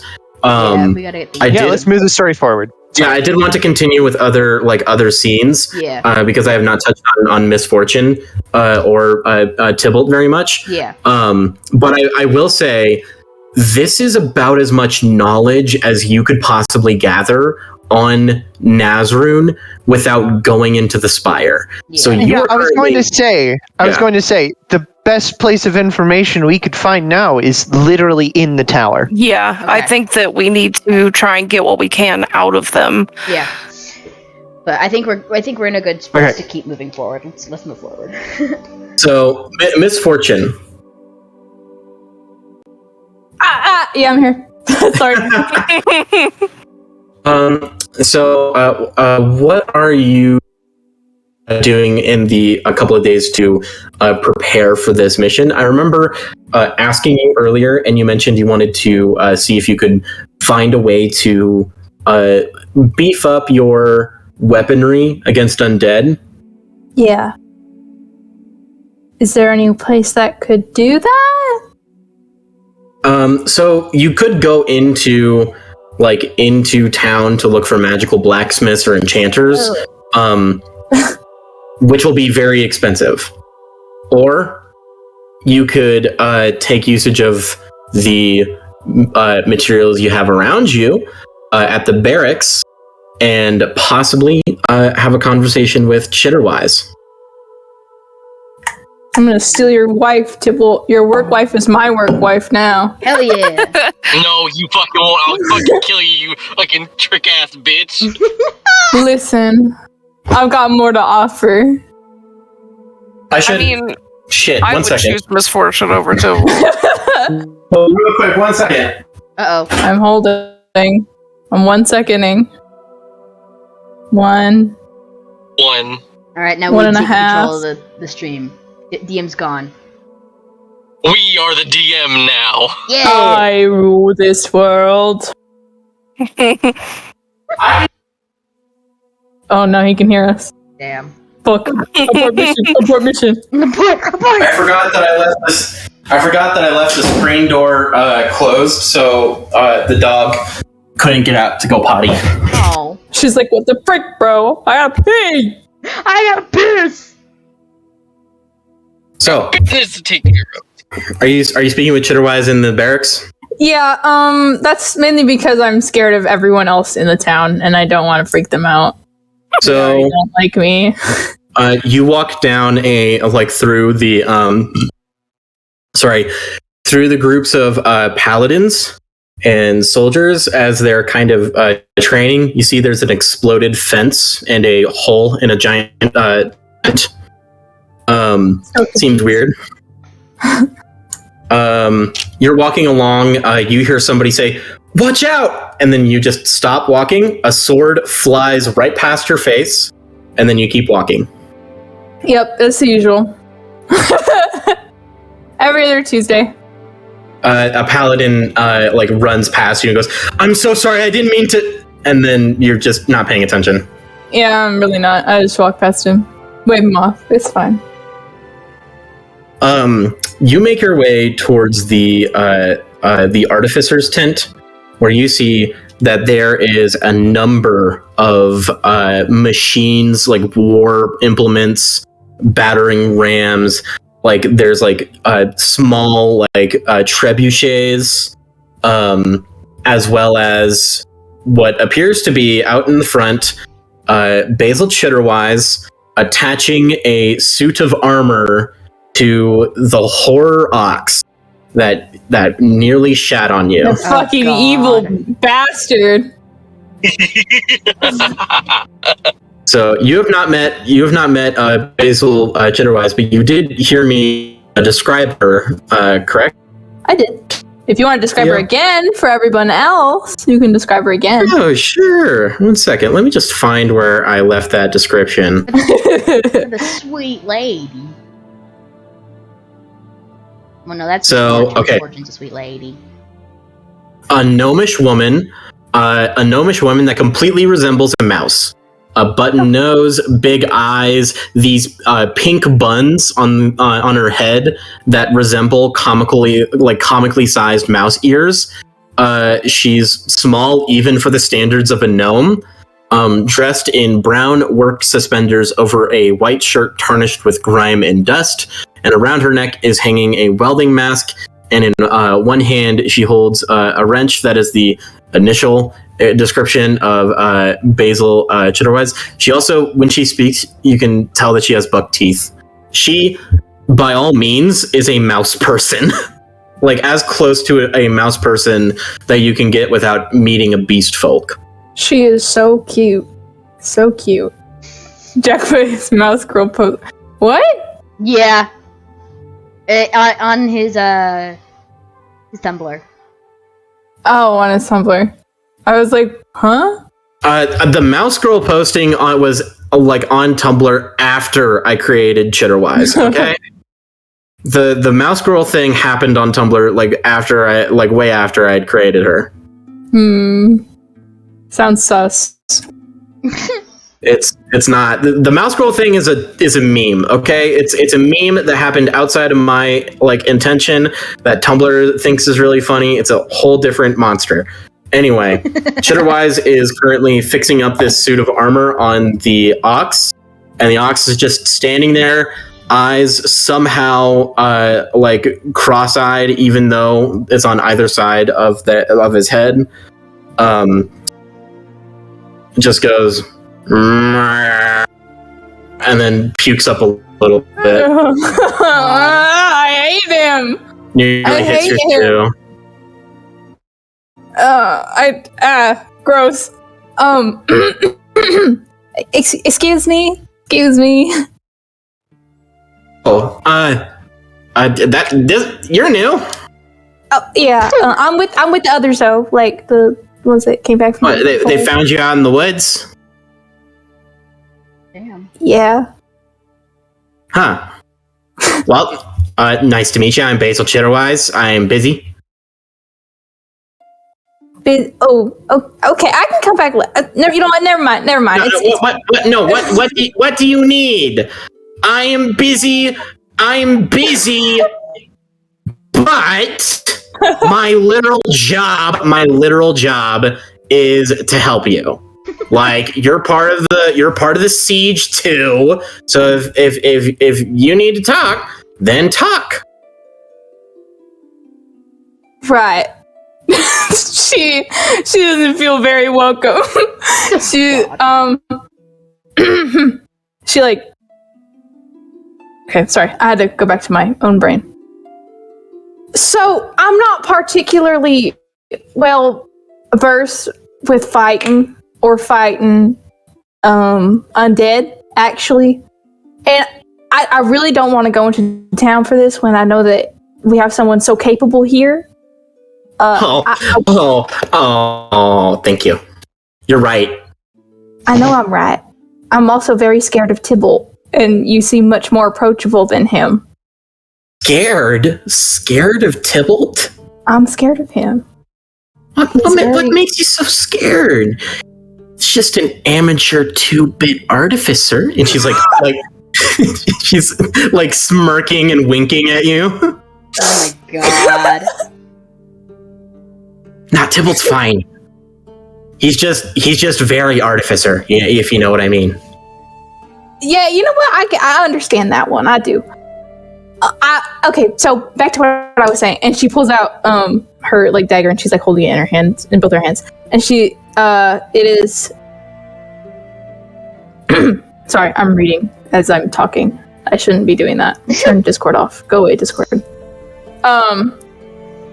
She's like, I wanted to know if there was anything that maybe you could do for either of my weapons to try and make it a little easier to fight undead rather than just smacking around a couple dead bodies, because that really don't make me feel good. She's staring at your dagger. It's actually a very pretty dagger. It's a very shiny silver blade, and then like the end of it is like golden, and it's like head, like the hilt of it goes down to like a head of like a dragon. It's very cool. Oh, dragon lay motif. Is that right? Is that like what a lay motif is, or is that like a music thing? Those are very big words that I don't know what they mean. Ah, I see. From the sticks? The stick, yeah. I'm from way out there. Gotcha.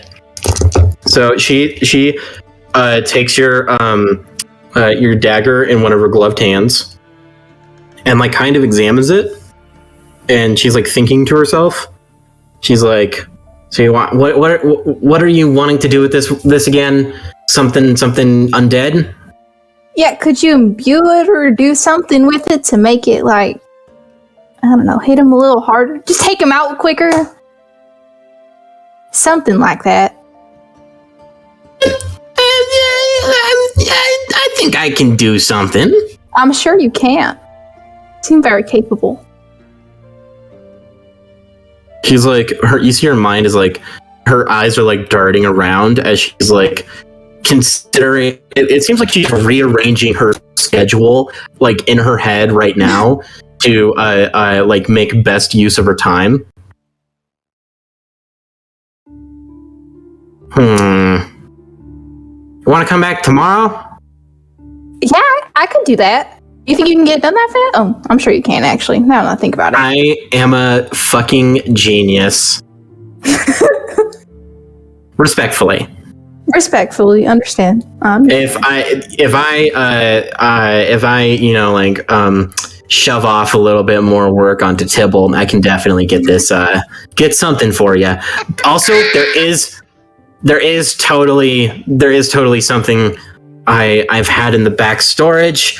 I'll get that to you tomorrow as well. I greatly appreciate that.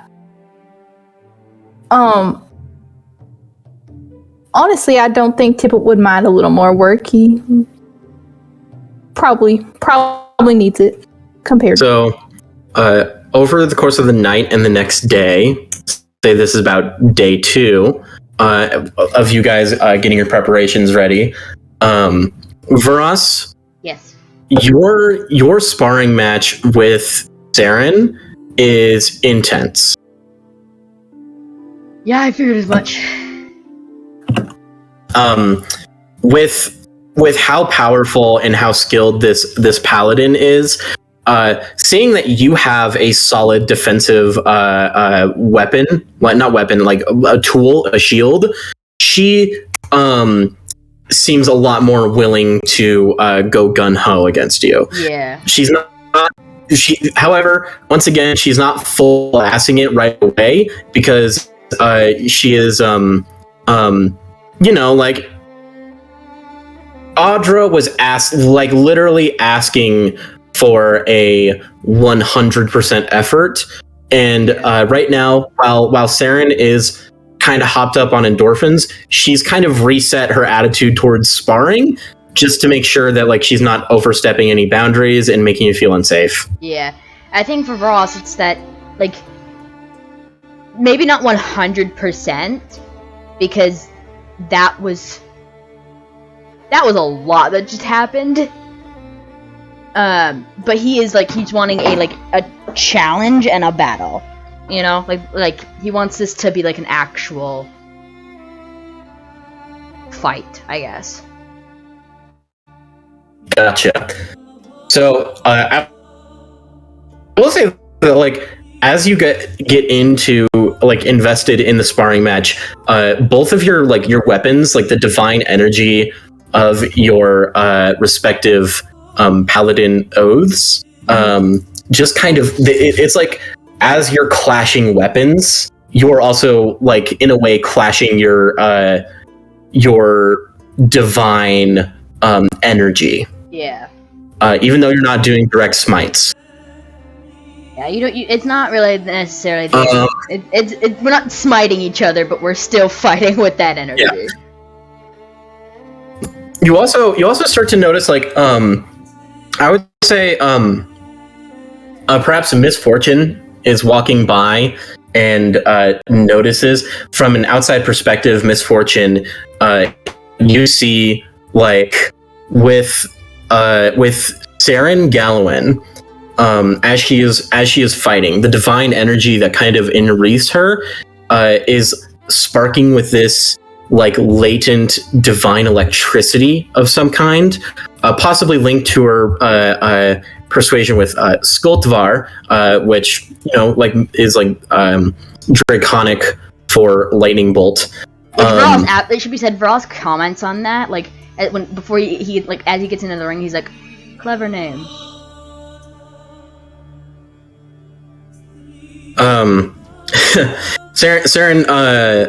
Saren smiles and goes, "Well, I didn't name the weapon. The weapon told me."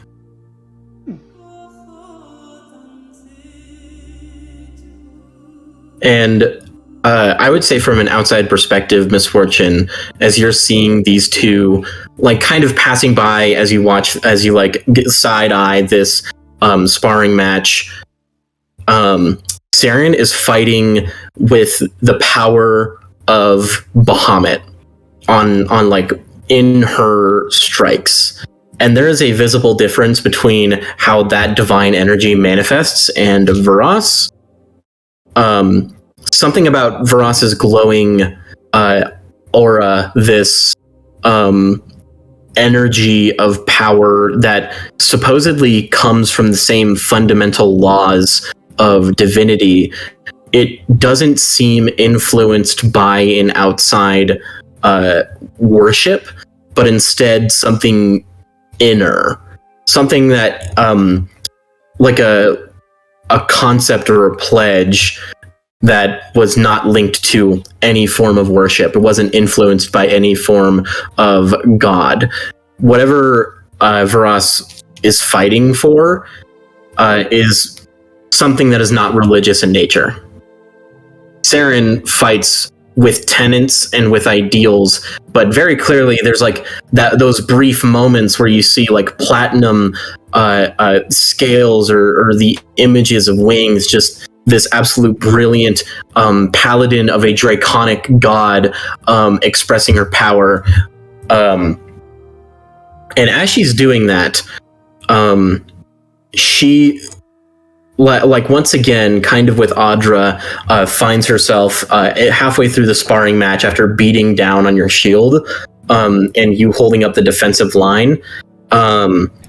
She seems a little bit eager to step it up a notch, and Vuras, you hear her go, "Well, you want to test the limits of that shield? I think it would be fun."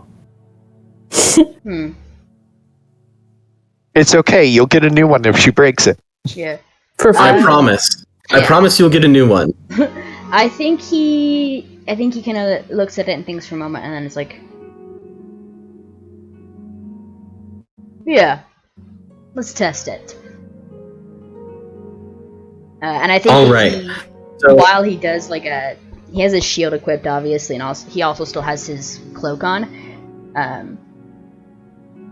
I do think maybe this is the moment that his fighting style changes from the defensive to the interception. Or no, not the fighting style. The shield master. No, this is where your feat is coming in. This is the test of strength that is going to unlock your feat. Okay. You brace yourself behind the shield, waiting for what approach she's going to take with her spear. But you see as she grips the handle of Skultvar, she starts to spin it and like generate some kind of electricity, and then juts it forward to cast a lightning bolt at you. Oh shit! This is. Wait, can you repeat that? You're breaking up. Jack, you're dying. To be an inherent trait of her spear. Yeah. Hello? Jack, you Hello? died. You broke up a little bit. All I heard was this is an inherent trait Hello? of her spear. What did you last hear you say? Yeah, that was the last thing I said. I heard that. She throws a lightning bolt at you, and then you're a robot, and then this is an inherent feature of her spear. Hello? We can hear you. I can hear you now. All right, cool. That was the last thing I said, though. This is not a paladin spell. Lightning bolt isn't traditionally a paladin spell. It seems to be just an inherent trait of her weapon. Okay. Like her weapon has the ability to cast a lightning bolt. Yeah. That's terrifying. Holy shit. So, Dex save, Pump. this is where you can. Yeah, you can make a dex save with an additional bonus according to the Shieldmaster feat. Yeah, you can add your shield's AC bonus to any dexterity save. So my shield gives me. So +2. roll a dex save Yeah. +2. Yeah, roll a dex save +2. Okay. Ooh, shit.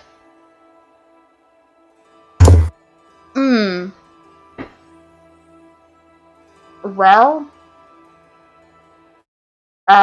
That's a 4. That's all right. Shieldmaster has another ability where you can use your reaction to take half damage even if you failed the save. No, it's no damage. That allows you to make a dexterity saving throw to only take half damage. You can use if you succeed. Sorry, if you succeed, you can take no damage. Never mind. Yeah, if you succeed, you take no damage, but if you fail, you take half damage, right? I didn't. I thought it essentially gave you. a version of evasion. 1 sec. It doesn't say anything about you would take half damage even if you fail, but that would make sense with it being that you could take no damage if you succeed. Oh no! You know. No, it's yeah, you're right. If you're subjected to an effect that allows you to make a dexterity saving throw to take only half damage, you can use your reaction to take no damage if you succeed on the saving throw, interposing your shield between yourself and the source of the effect. So that it doesn't have the full evasion. Okay. But you're you know taking what? a lightning bolt. That's all right. I'm not going to count damage in this session, in this moment. Yeah. But I'll say that the lightning bolt does impact with your shield, and you can't take the full brunt of it, but you still you're sliding across the ring, and the electricity wreaths around your armor, and you feel a shock stun come over you, but you held your ground the best you could. Yeah. I think if possible, I wanted to. Can I try and do the other part of the Shieldmaster, which is using it not only for protection but for the offense and attack her back? Oh, she's a distance away from you. That is Wait, true. so Yeah, you're right. the Shieldmaster feat. The Shieldmaster feat is when you take the attack action on your turn, you can use a bonus action to shove a creature. Mm-hmm. Right? Yeah. Yes. All right. So I will say that you have been employing that during your fight, your sparring match with Saren. in between, like when you land a sword tap onto one of her plate mail pieces, you manage to get a shield bash in.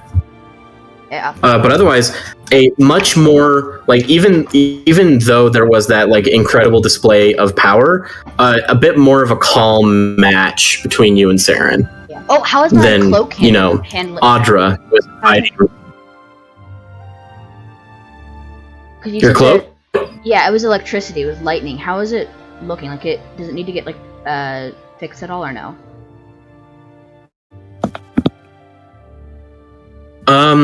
It doesn't. Okay. Mostly because it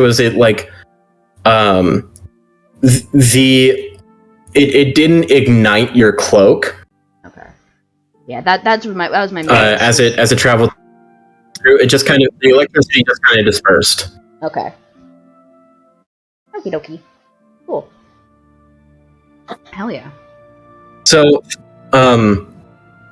following into the next day, Misfortune, when you return to Chitterwise to meet back with her on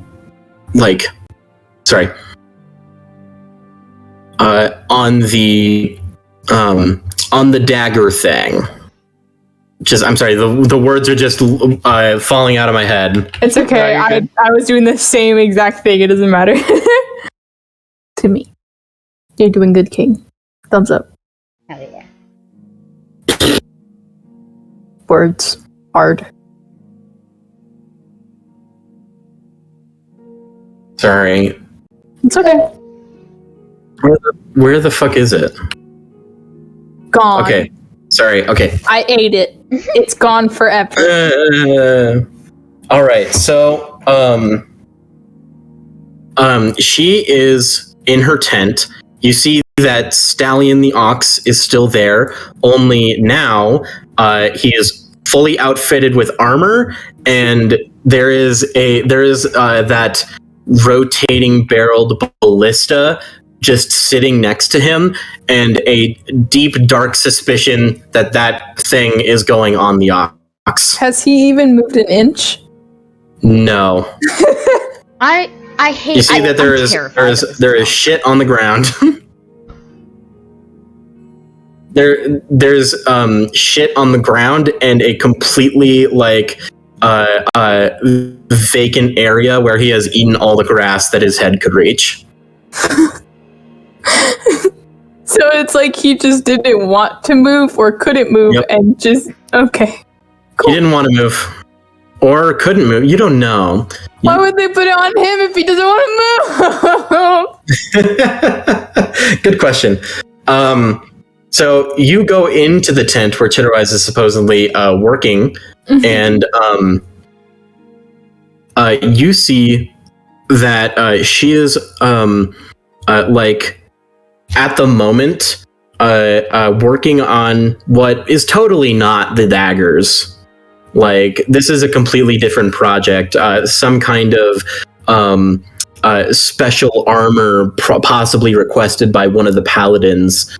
But as you walk in, her head lifts up. She turns towards you and goes, "Hey, took you long enough." Yeah, I was caught up in a couple things. Just Right. I will not blame you. Anyway, she moves over to one of the little chests in her little tent workshop, opens it up, and she places two things down on the table in the center of the room in front of you. One is your dagger, a gun. One is your dagger that seems unchanged, but as she hands it to you, she goes, "All right, so you mentioned undead. So after speaking with some clerics, as boring as they were, this dagger, I wouldn't say it has a mind of its own. I would say that it can tell when it's hitting undead." Okay. Oh, okay. it will be useful for taking them out. So what she has done to your dagger is that if you reduce any undead creatures to 0 hit points with that dagger, they cannot make use of the undead fortitude ability. Oh hell yeah! You can assassinate undead. Yo!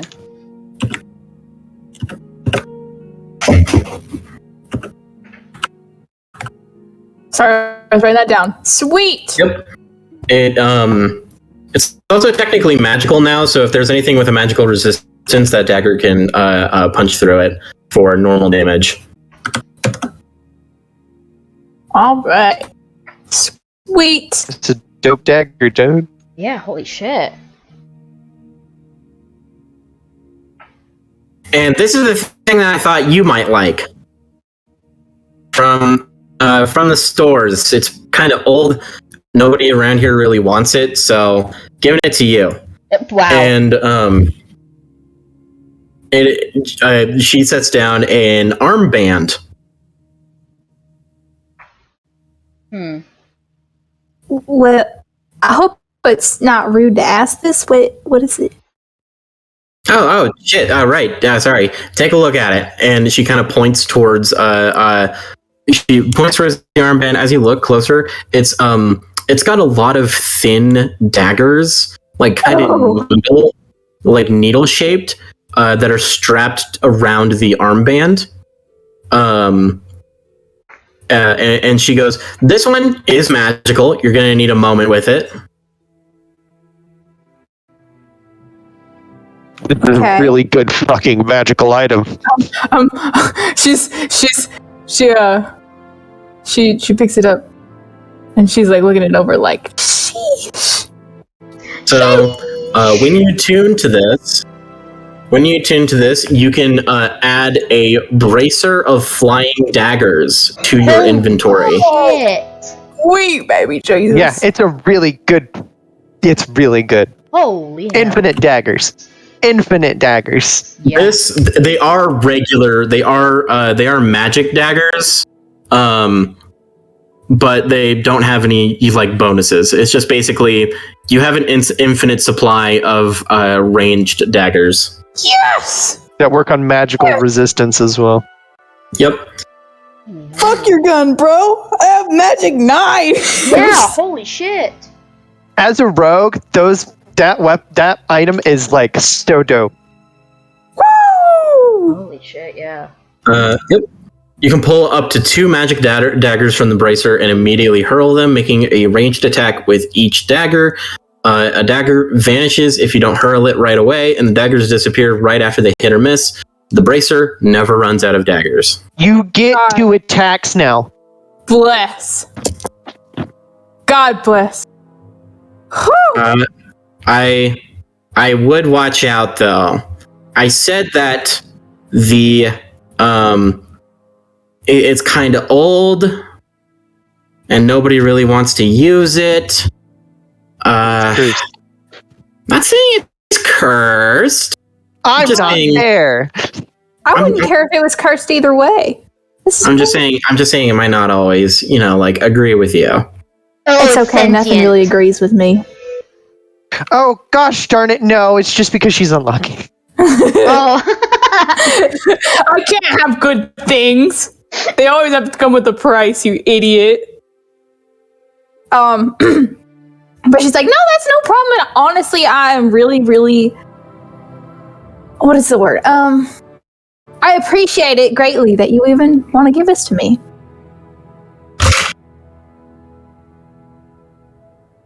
Oh yeah, of course, no problem at all.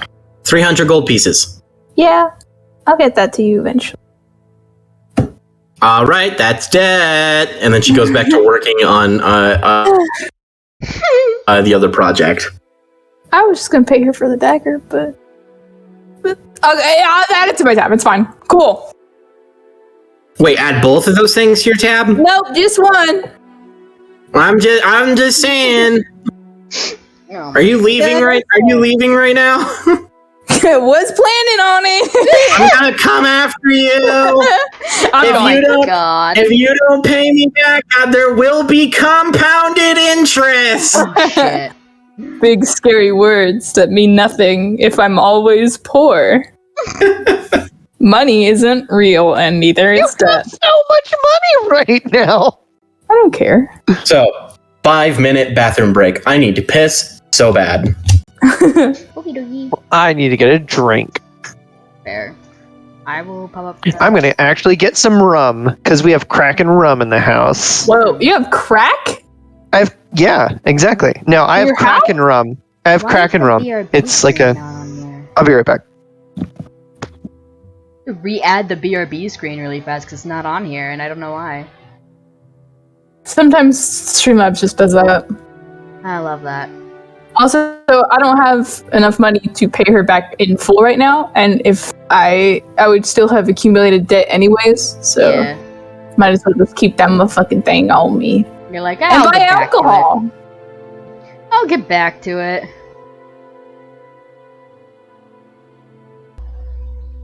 Sorry. I went to go grab some grapes and watermelon. You're good. Well. There we go. Okay, thank God. Sorry, my internet went out there for a second. But continue. Oh. You're good. Jack? I'm good to go. Okay. Sorry. Ah, you're fine. Okay. All right. So, is there anything, any other thing, like preparations you guys need to do before the day of the siege? I was wanting to buy 2 more health potions. So, did we figure out how much those were priced? Because I forgot. They're 75 gold apiece. All right. They are 75 gold a piece. Okay, let me... Not... And minus... Wait, no. They went down on the price. Because you were making it was the stim pack ones. The stabbies. Oh, yeah? I think the stabby ones were 75 gold and the regular ones were 50. That's why we were having the confusion. Yeah, the regular ones are 50 gold pieces. The injectables are 75 because they work faster. Yeah, I'm gonna get the injectables. All right, that'll be 75 each. Okay. No, 150 gold. Audra also wants some. All right, just take into account how many you're buying, and subtract that gold from your totals. Gotcha. Yes, sir. So want to buy stuff, sir. What is that? I also want to buy stuff. What would you like to buy? You remember that shop that I went to like really early in like getting to Gildergleam? Oh god. That guy that had the gemstone. I remembered. The guy with the gemstone is just like, you can't afford this. Now he has. How much did I say it was? It was like You said it was 500, I think. No, you said it was 2,000 gold. All right, 2,000 gold. Or... No, I wait. believe- No, you were right. It was like 500. Sorry. Shit. I was thinking of the payment that we all got. Right. Fuck. Okay, so it was the dude with the magic gem that he wouldn't sell to you.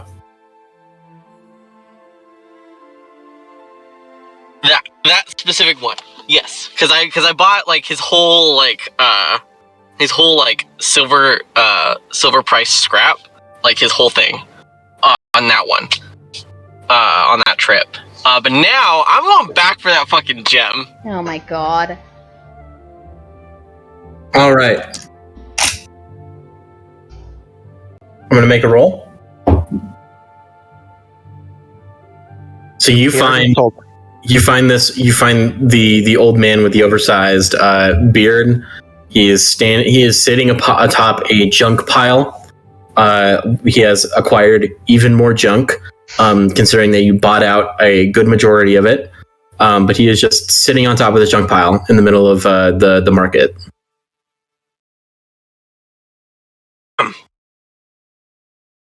Meh. I don't suppose you remember me.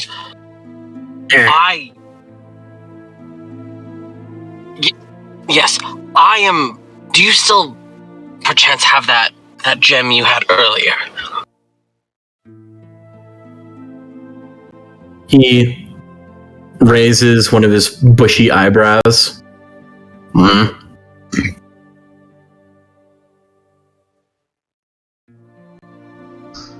Okay, I don't know how to interpret that one. And then he starts scrambling through heaps of junk and produces a dark, kind of like obsidian black, but somewhat semi-translucent stone crystal. Holds it up and goes, meh. This is not the same crystal.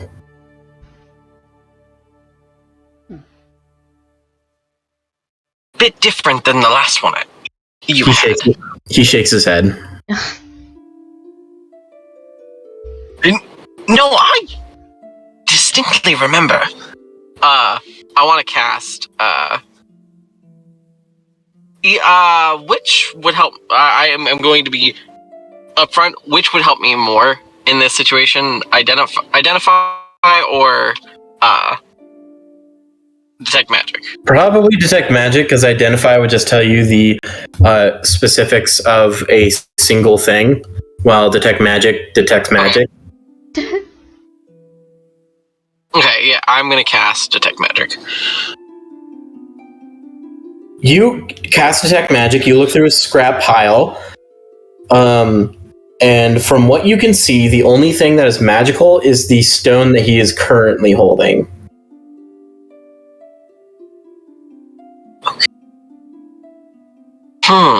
You did ask for a magic stone. Mm. To be fair, I was asking specifically for the stone last time. Well, it's a fucking store, bro. What do you think happened? He's not going to put it on layaway for you. Yeah. That is fair. How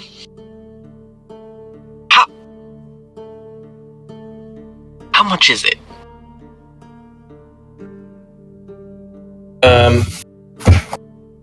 He holds his hand up and signs 500.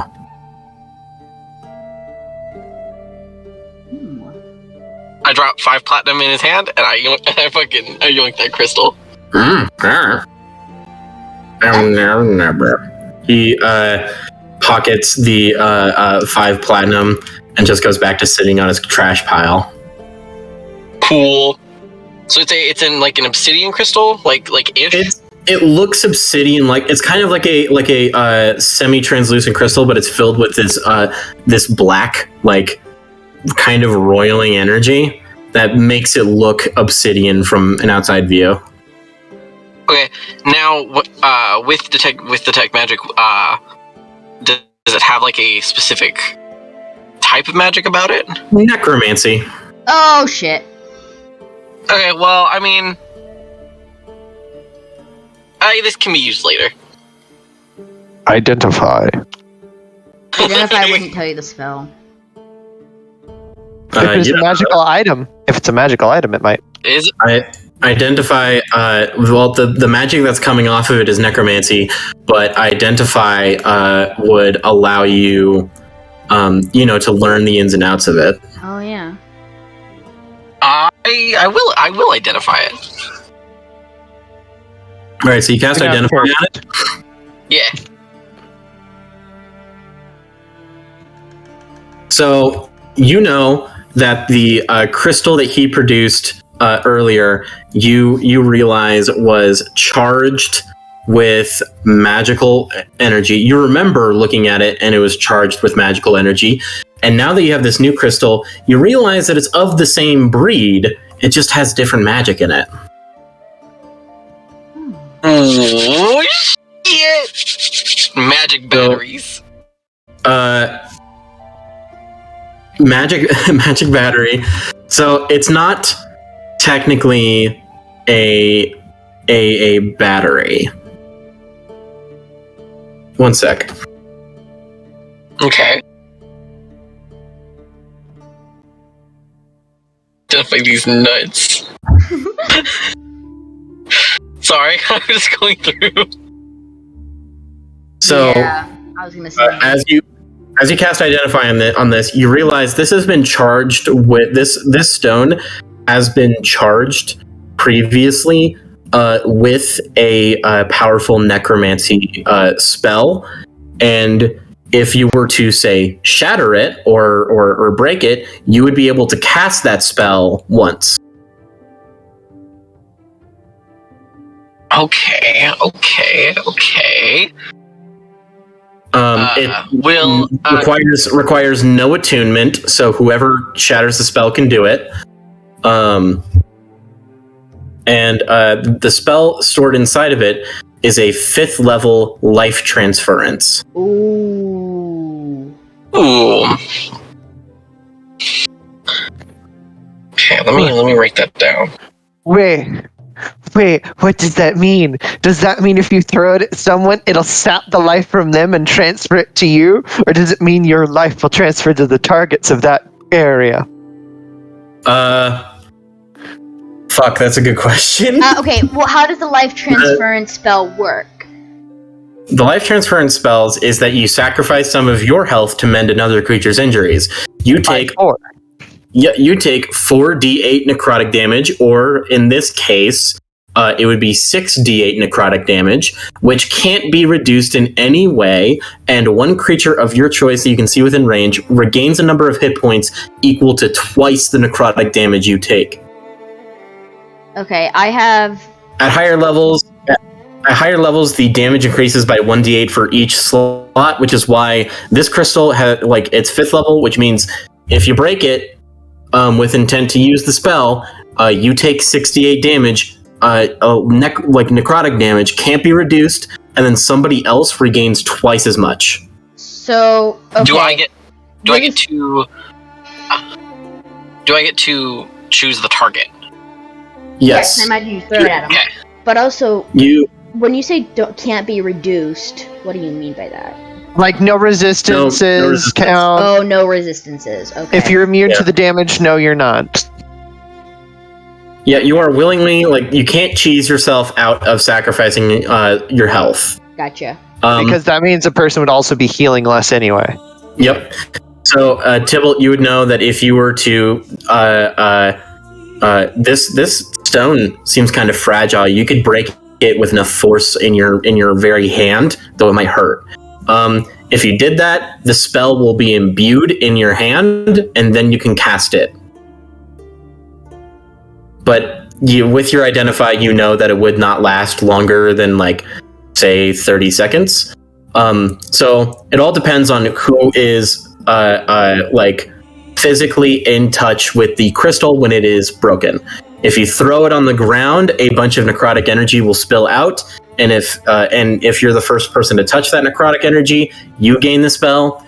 If you throw it at somebody else and it shatters, they gain the spell. So you can't grenade it.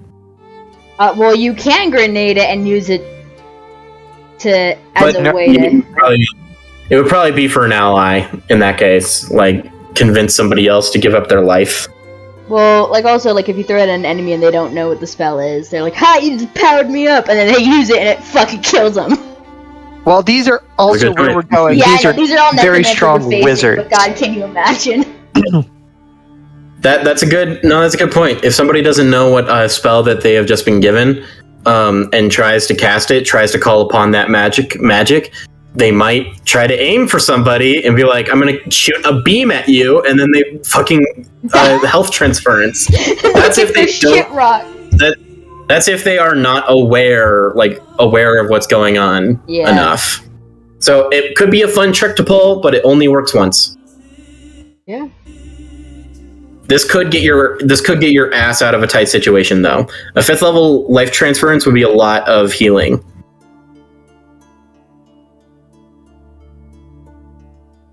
You said 68? Alright. 6d8. Ooh. This is gonna get put to very good use later. And that's it. That's all I wanted was to buy. That's the only thing I wanted to buy. That's it. Just a stone. That's fair.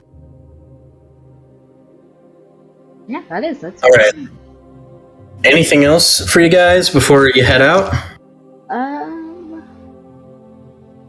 Not that I can think of. All right, we all good? Yep. So, how's Wybert feeling? Sorry. Wybert feels energized and ready for the task. Actually, you don't really know where Wybert is. Shit. Oh. You, it is the last day before the siege. And for a brief moment, you stop paying attention to Wybert, Maya, and he seems to be gone. Seems to be? Well, do you look around for him? I'm gonna look for him. Of course I am. Obviously. Do you think Audra would also be here for this occasion? Yeah, I'd say so. All right. So, one of you roll me an investigation. Do I have to? Because I have a passive 22 investigation. Never mind. So, sorry. So, with your expert skills of observation, you kind of you're like, okay, where'd that little squirrely bastard go? And think like a wimpy necromancer. You retrace your steps through the city as you're walking through it, and then you find a corner that goes into an alleyway between two large buildings. All right, I'm going to peek my head down. You peek your head down the alleyway, and you see the robed back of Wybert Brinlow, who is leaning over, and then you see a flash of sickly green energy. I stand at the end of the... is he facing away from me? You said he was facing away? Yes. I'm going to walk out and stand in the middle of the alley. At the entrance. I'm going to stand and behind cross you. my arms. I'm standing behind you, also disappointed. All right, No, I'm not going to say anything just yet. I'm going to see what he's doing. So you do that, and as you wait a second, you notice that there's somebody else in this alleyway as well. Right, directly across from Wybert, and you realize as Wybert is he being murdered? as Wybert stands up, the reason why you didn't see this person at first is because they were a small child. What? And this small child, a young genasi, it looks, with wispy hair, an air genasi, is wiping tears from her face, and at her feet you see that where the flash of green energy appeared is the corpse of a little cat. And Wybert is leaning over, and he's trying to console the young genasi girl, and points towards the cat, and you see that the corpse, in a very gruesome fashion, the meat just falls off of the bones. Oh. And I'm gonna keep watching, just like in my head. the meat falls off of the bones. And these bones animate. Standing up from what was left of the cat's body, which was already pretty, I would say, brutally mutilated, disgusting in a way. So these clean bones rattle together and form in the shape of a cat. And the skull of the cat tilts its head and looks towards the young child, and just like with a click clack across the cobblestone ground, walks up to the child, and you hear Wybert go, see, he's back. And he's a cat, so he'll be really good at sneaking. Don't let mom or dad see you hang out with him, though. Probably a bad idea, but he'll come back to you, and you can play with him. And the young Genasi woman wipes the tears from her eyes and kneels down and tries to pet the cat on the cold skeletal bones. But you see, as her hand reaches towards the body of the cat, it actually stops short, and instead of touching the bones, you see where her fingers connect is a spectral, like rippling through a previously invisible force, is this ghostly outline of the cat's original form. And as she pets it, she goes across this ghastly outline, a ghost of a cat. So she doesn't have to touch the bones. And she feels, and it's just like his fur. It feels just like his fur.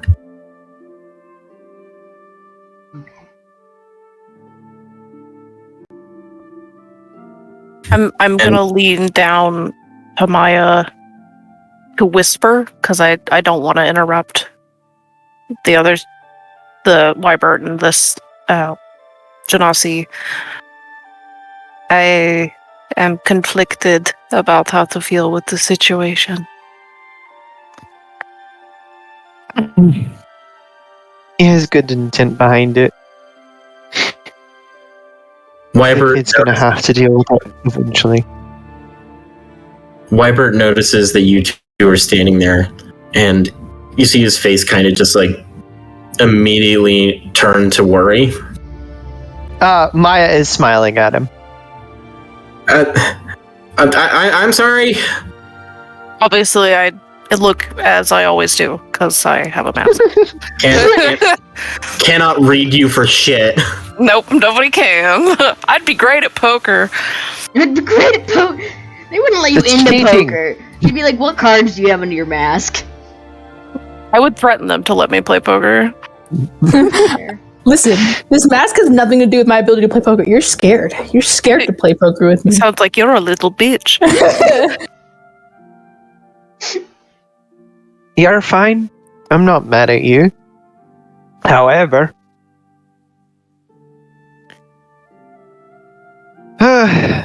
we're about to go. You're running late. Right. Okay, you be good. And you be good. And he points towards the cat, and you hear the cat go. Its meow is kind of spectral and echoey. Meow. Meow. Way too close to the mic. My cat on the mic.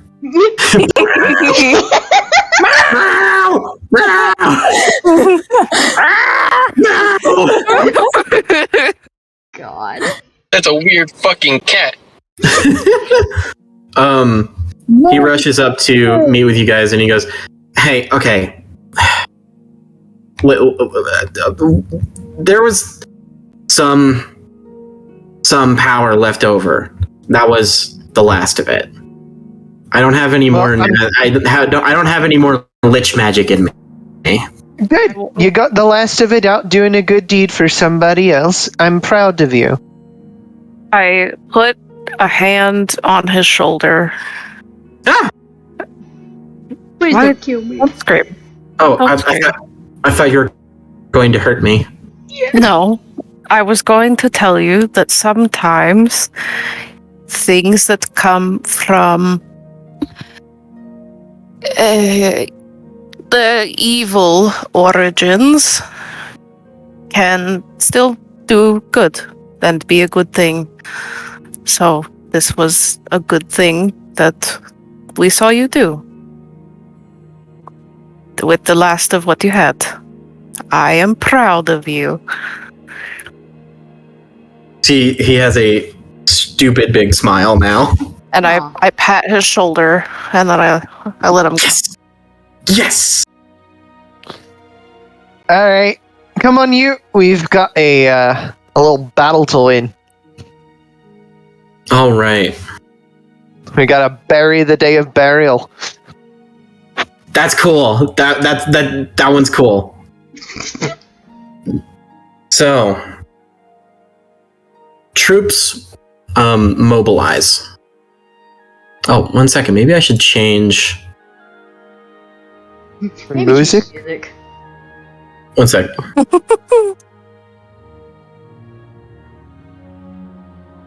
Damn, didn't even have the music ready. Hey! I'm kidding. I'm kidding. I'm kidding. I'll kill you! Jack, by the way, that thing that I sent you, it's also for Dani. Oh, no. It's a supplement. It's a completely fair and balanced supplement for 5e of potion crafting and recipes and all that. It's just like something that we could use in the future. It would be a good tool for all of us. You know what? God. You're fair. That's fair. You're right. All right. 'Tis the day of the siege. Troops mobilize, supplies are packed, and the paladins are praying for luck in the future battle. Saren and Ajma are respectively surveying, checking, and double-checking with their troops, head counts, inventory, and a majority of the hope for a successful operation being on the shoulders of 5 strangers with a reasonable idea of what is happening in the forest beyond the walls of Gildergleam. Your last preparations are being met, and your group is listed to be traveling at the lead of the war band, providing directions, advice, and taking orders directly from the 2 leaders of this assault. The journey along the untraveled roads, amid a train of military wagons and marching soldiers, kind of paint your previous excursion in a new light. You are no longer seekers of the path going out into the unknown to find answers. You are members of a war effort, no matter how small, with war machines, trebuchets, and various other implements for a full-on direct assault, all being near like the middle of this band of soldiers. It's strange. Vuras. Yeah. You've had experience with military deployments before. There's many small differences between the Dominion's customs and that of the Alliance. But you feel a strange sense of nostalgia being among a large group of brothers in arms. Even though you are the odd one out, yet again, there is an unspoken camaraderie between everyone here and yourself that you are marching towards an unknown and dangerous threat together. Soaking in that feeling will only carry you so far, though. Like always, keep your eyes open. Tybalt, You were young and fresh to the business last time you had to deal with the military, but despite your familiarity with the Alliance Legion's inner functions, you have never seen what happens after battle prep. It wasn't your job. You simply armed the troops, fixed their siege weapons, and presented ideas to the commanding officer that often shot you down. But now is different. As you stride towards battle with every ounce of creative freedom you were allowed, and now alongside a new artificer companion. Maya, you've had next to no experience in military affairs. Growing up in the City of Clocks, you had the luxury of a neutral ground owned by neither Alliance nor Dominion. As an independent state, Avitas required a standing army for the emergency scenario of an attack on the city. But you are no longer in Avitas, however. You are among soldiers and generals, the air of importance growing ever potent as you get closer and closer to your goal. This operation relies on your ability to get inside the spire, so no pressure. Misfortune, the last time you had ever seen this many soldiers in one spot was when a similar warband passed through your small village on their way to the border. As a human, you were much younger during the war, and your parents tried their best to explain what it was to you. But now you are seeing a dose of the experience for yourself. Rising tensions, the anxiety creeping up your shoulders. You hope that every skill you honed for the past several years will hold steady while inside that tower. But there's only one true way to find out. And Audra. You were never one to march in line. In fact, your experience with any of this is rather limited. Finding yourself at the head of a spear alongside your party members feels somewhat fitting, though, and the thrill of this battle will surely be one to remember. You think back to the lessons of your mentor, Master Kier, and the many times he humbled your temper. The old man was frustrating, but now, as you are riding towards uncertainty, perhaps his mantras of calming the spirit will come in handy.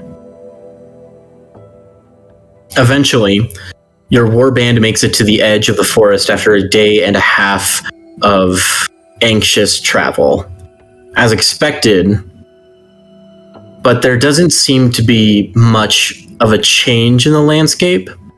Even the smokestacks of the nearby orc tribe are still present. There's an odd, somewhat eerie silence about the tree line. By all means, there's no change in the environment or really indication that many powerful necromancers hid behind this forest. I mean, why would there be? There's no clues to the Spire Mirage's location, but the mere knowledge that these things existed was enough to put many at ease looking at this forest. Maya, Audra, and Misfortune, I believe you are the party to go through the forest first. Yep. Yes. All right, in front am I? I can lead. Oh, I said. Oh, sorry. Oh no, you're fine. I mean, I'm the I thought one you that's said, interviewing, "Am I so it's like in I'm taking the lead. Okay, you fucking go for it. Good luck, you So- three. When you Like- make your...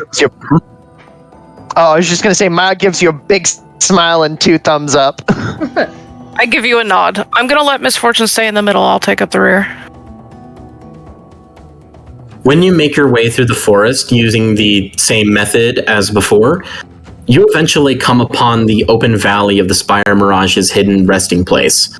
It seems completely empty for the moment. However, as you step closer to the edge of the hill, a familiar distortion in the air occurs, and a hooded figure in black robes appears before you. Maya, I presume? Talvain told me to wait for you.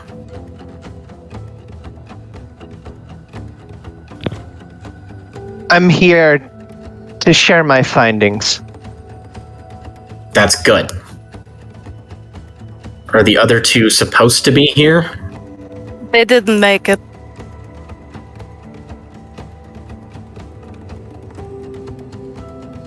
I'm not talking about anybody else. I'm talking about you two. I figured it would just be one. I have my protections. Listen, you don't trust me 100%, so I can't go in there completely defenseless. It's understandable that we both have our own defenses, even if mine are vastly lower than yours. I must have some sense of security. Roll a persuasion check. Appreciate it. Not very good at that, because I have a +0. 17.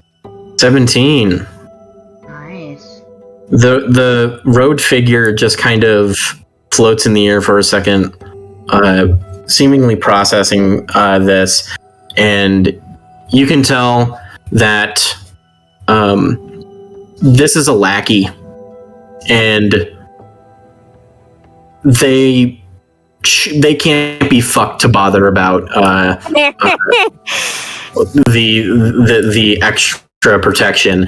As soon as you are no longer his problem, you stop being his problem. He doesn't care. Okay. All right, come with me. We will be speaking with Talvain at once.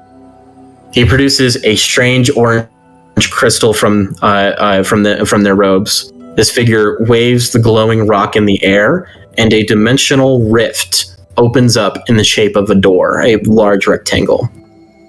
And then he gestures for you all to follow him inside.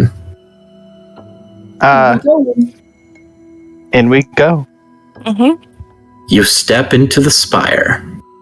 And that is where we're going to end for the day. Yeah. Oh, that was good. Roll new character. Yeah. That was good. God, holy shit.